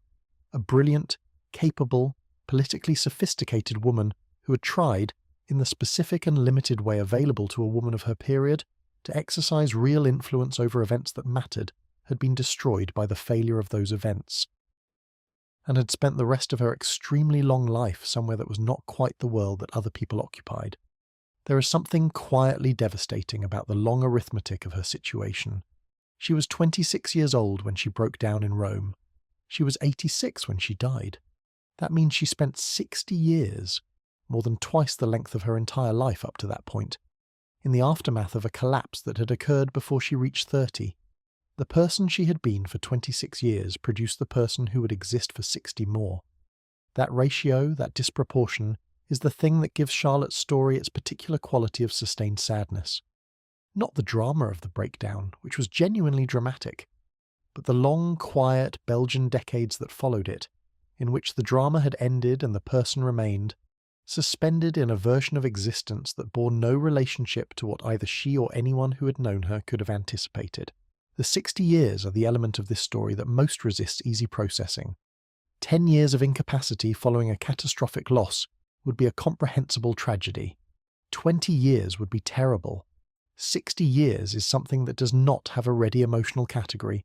It is so long that it encompasses entire other lives, entire generations, entire world historical shifts. When Charlotte arrived at Bouchoux Castle in the late 1860s, the American Civil War had just ended. By the time she died in 1927, the First World War had been fought, and the Austro-Hungarian Empire, the empire whose ruling family her husband had belonged to, had ceased to exist. The world that had produced the Mexican adventure, that had sent a Belgian princess and an Austrian archduke to establish a European monarchy in the Americas, had been entirely dismantled and rebuilt in different configurations. Charlotte had outlasted not just the people involved in her story, but the entire political order that had generated it. She was cared for. That is worth noting because it is true, and because it complicates the simplest version of the story. The Belgian royal family did not abandon her. She had attendants, household staff, people who looked after her physical needs and managed the environment around her. Bouchoux Castle was not a dungeon. It was a castle, properly maintained, in the Belgian countryside, and her material circumstances were the circumstances of a cared-for person of high rank. What she did not have, what 60 years could not provide, was any version of the life she'd been building before Rome. The ambition, the intelligence, the political engagement, the partnership with a husband who had matched her in certain essential ways. These were over in 1867, and the 60 years that followed were the remainder after the subtraction of everything that had made them purposeful. The people who visited her across those decades, and there were visitors, some official, some simply people with an interest in the historical figure she had become, described encounters that varied enormously. Some accounts describe a woman who was largely absent, responsive to immediate physical cues but disconnected from any broader context. Others describe moments of startling clarity in which Charlotte would speak coherently about specific memories or respond to something in the environment with evident recognition. The variation is consistent with what we know about long-term psychological illness, that it is rarely a simple state of complete disconnection, but a fluctuating condition in which the person inside it is sometimes more present and sometimes less, and in which the less present moments are what the official history tends to record because they are simpler to narrate. What remains, after all the accounts and all the historical assessments, is the image, a woman who lived for 86 years, who contained within those years one of the most dramatic and catastrophic arcs in 19th century royal history, and who spent the majority of that long life in the quiet of a Belgian castle, while the world that had broken her continued without her. She had tried to operate the machinery, and the machinery had consumed her, not metaphorically. In a sequence of specific events that proceeded from a political miscalculation, through a military failure, through a diplomatic collapse, to a psychological breakdown, to 6 decades of institutionalized survival. Her story, placed at the end of this series' individual narratives, functions as a kind of summary, not of the specific fates we have examined, which vary enormously, but of the underlying logic that produced all of them. Charlotte was sent into a situation, like all the women in this series, that had been designed primarily around everyone's interests except her own. The difference is that Charlotte attempted to change the situation, to act rather than to endure, and the attempt itself became the mechanism of her destruction. Not because action was inherently more dangerous than endurance, the endurers in this series suffered plenty, but because the situation was one in which action of the kind available to her was ultimately insufficient to the forces arrayed against it. She could be brilliant, and she was. She could be determined, and she was. She could travel to Paris and Rome and argue and plead and insist, and none of it was enough, because the forces that had created the situation, Napoleon III's imperial ambitions, the Mexican Republican resistance, the indifference of the European powers to everything except their own calculations, were operating at a scale that individual brilliance could not reach. That is the last lesson this story has to offer before the series concludes, that the system's power did not lie primarily in its visible elements, the arranged marriages, the reproductive demands, the hostile courts, but in its scale. It was too large, too embedded, too sustained by too many interests for any individual woman operating within it, however capable, to change from the inside. The exceptions, the women who managed to exercise genuine influence, to shape events, to leave marks on the historical record that went beyond the dynastic function they had been assigned, were exceptions precisely because the scale of the obstacle made exception-making extraordinarily difficult. They are admirable. They are also evidence of how high the bar was set, not of how achievable it was.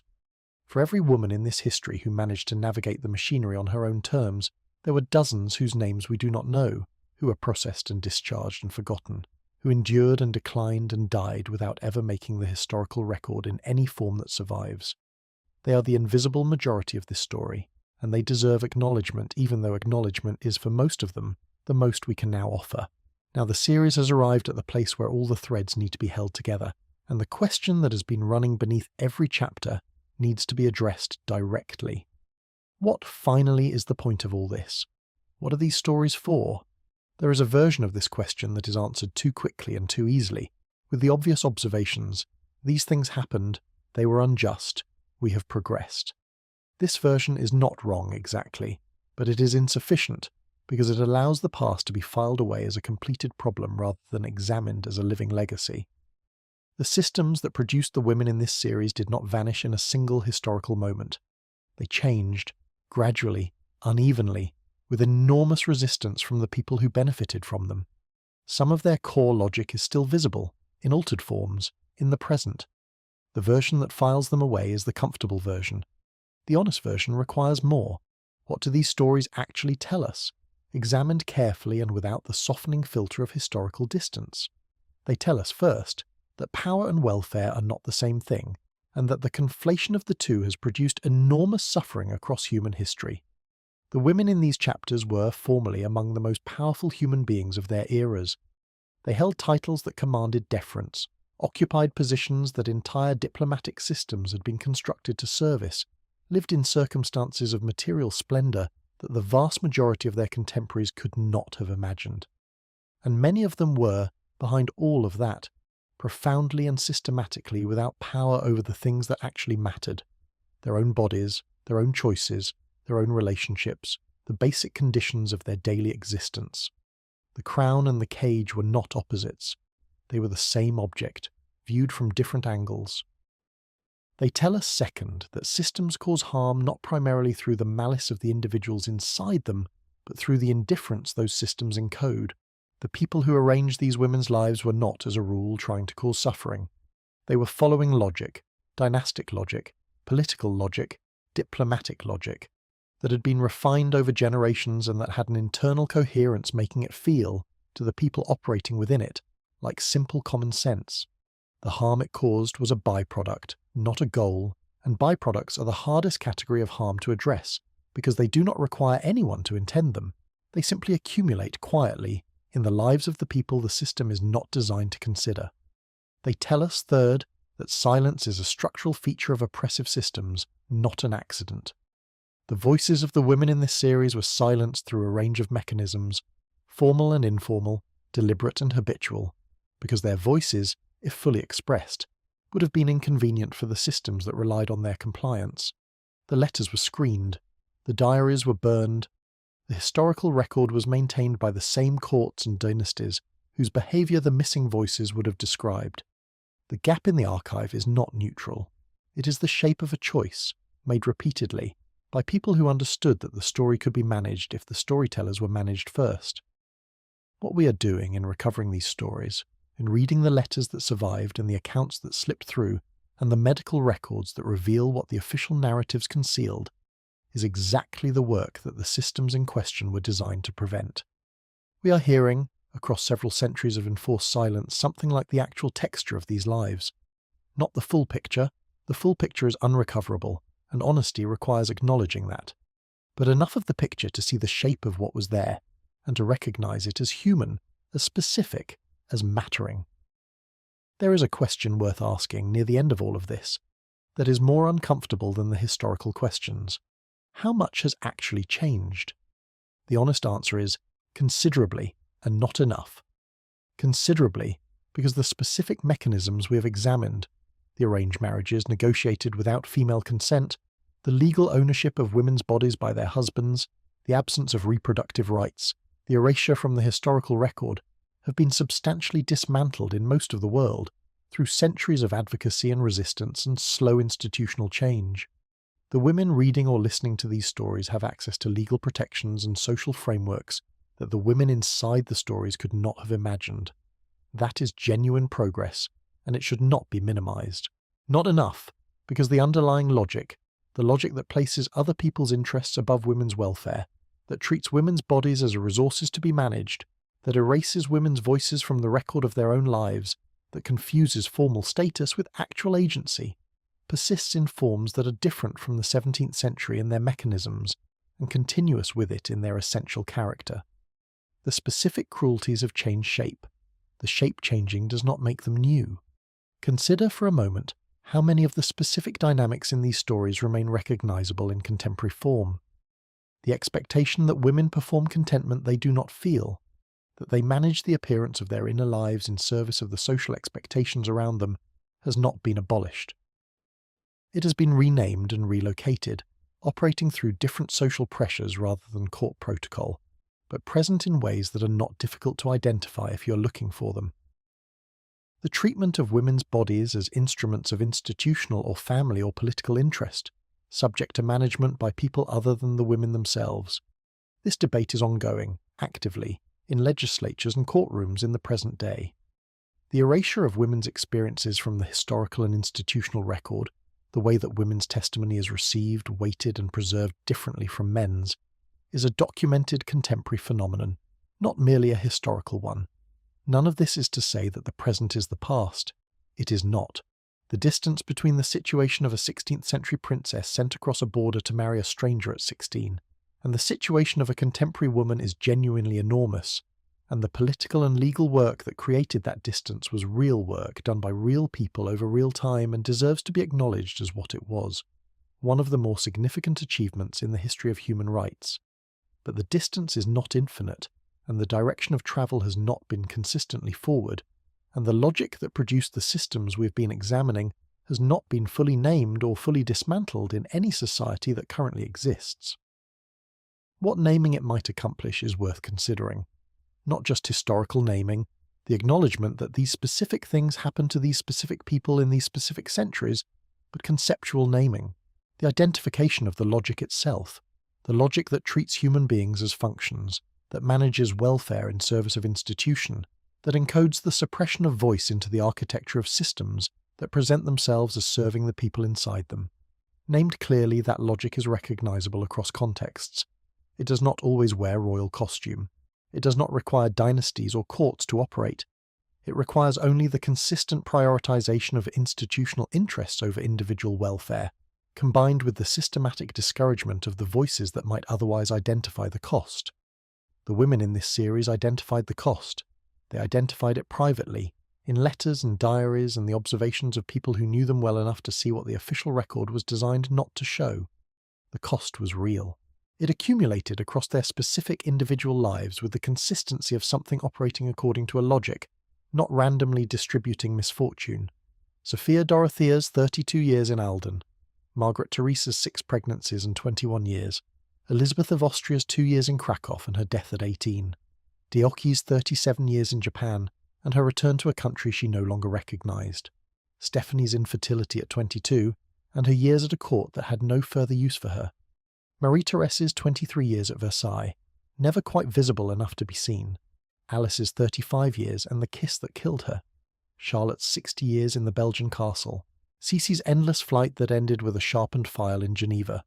These are not statistics, they are lives.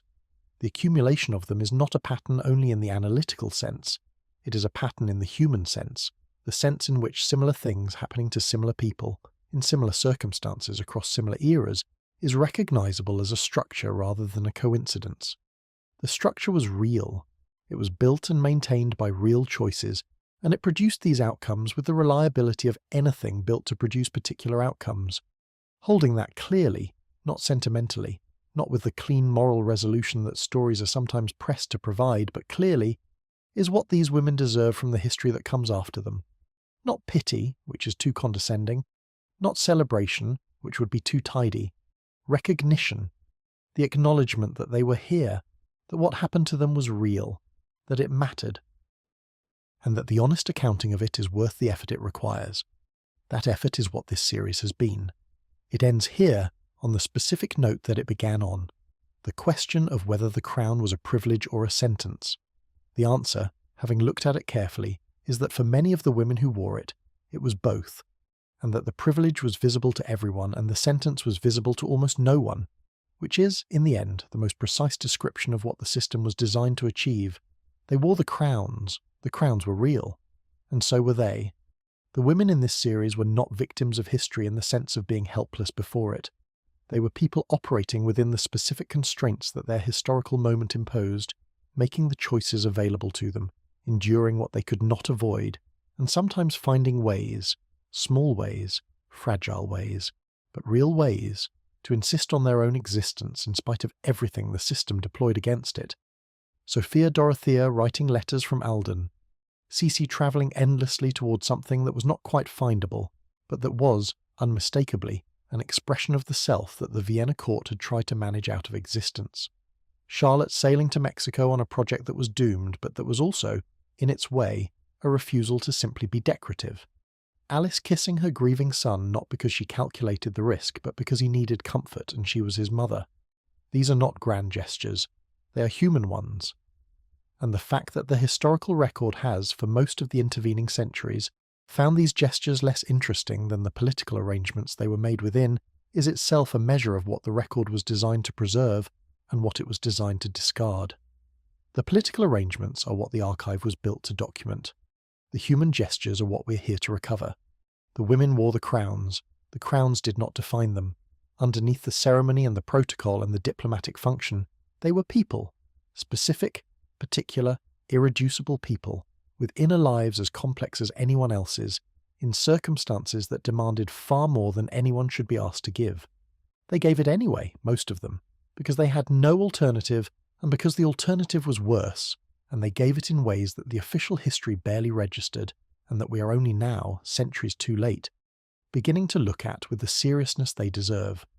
That seriousness is the least we owe them.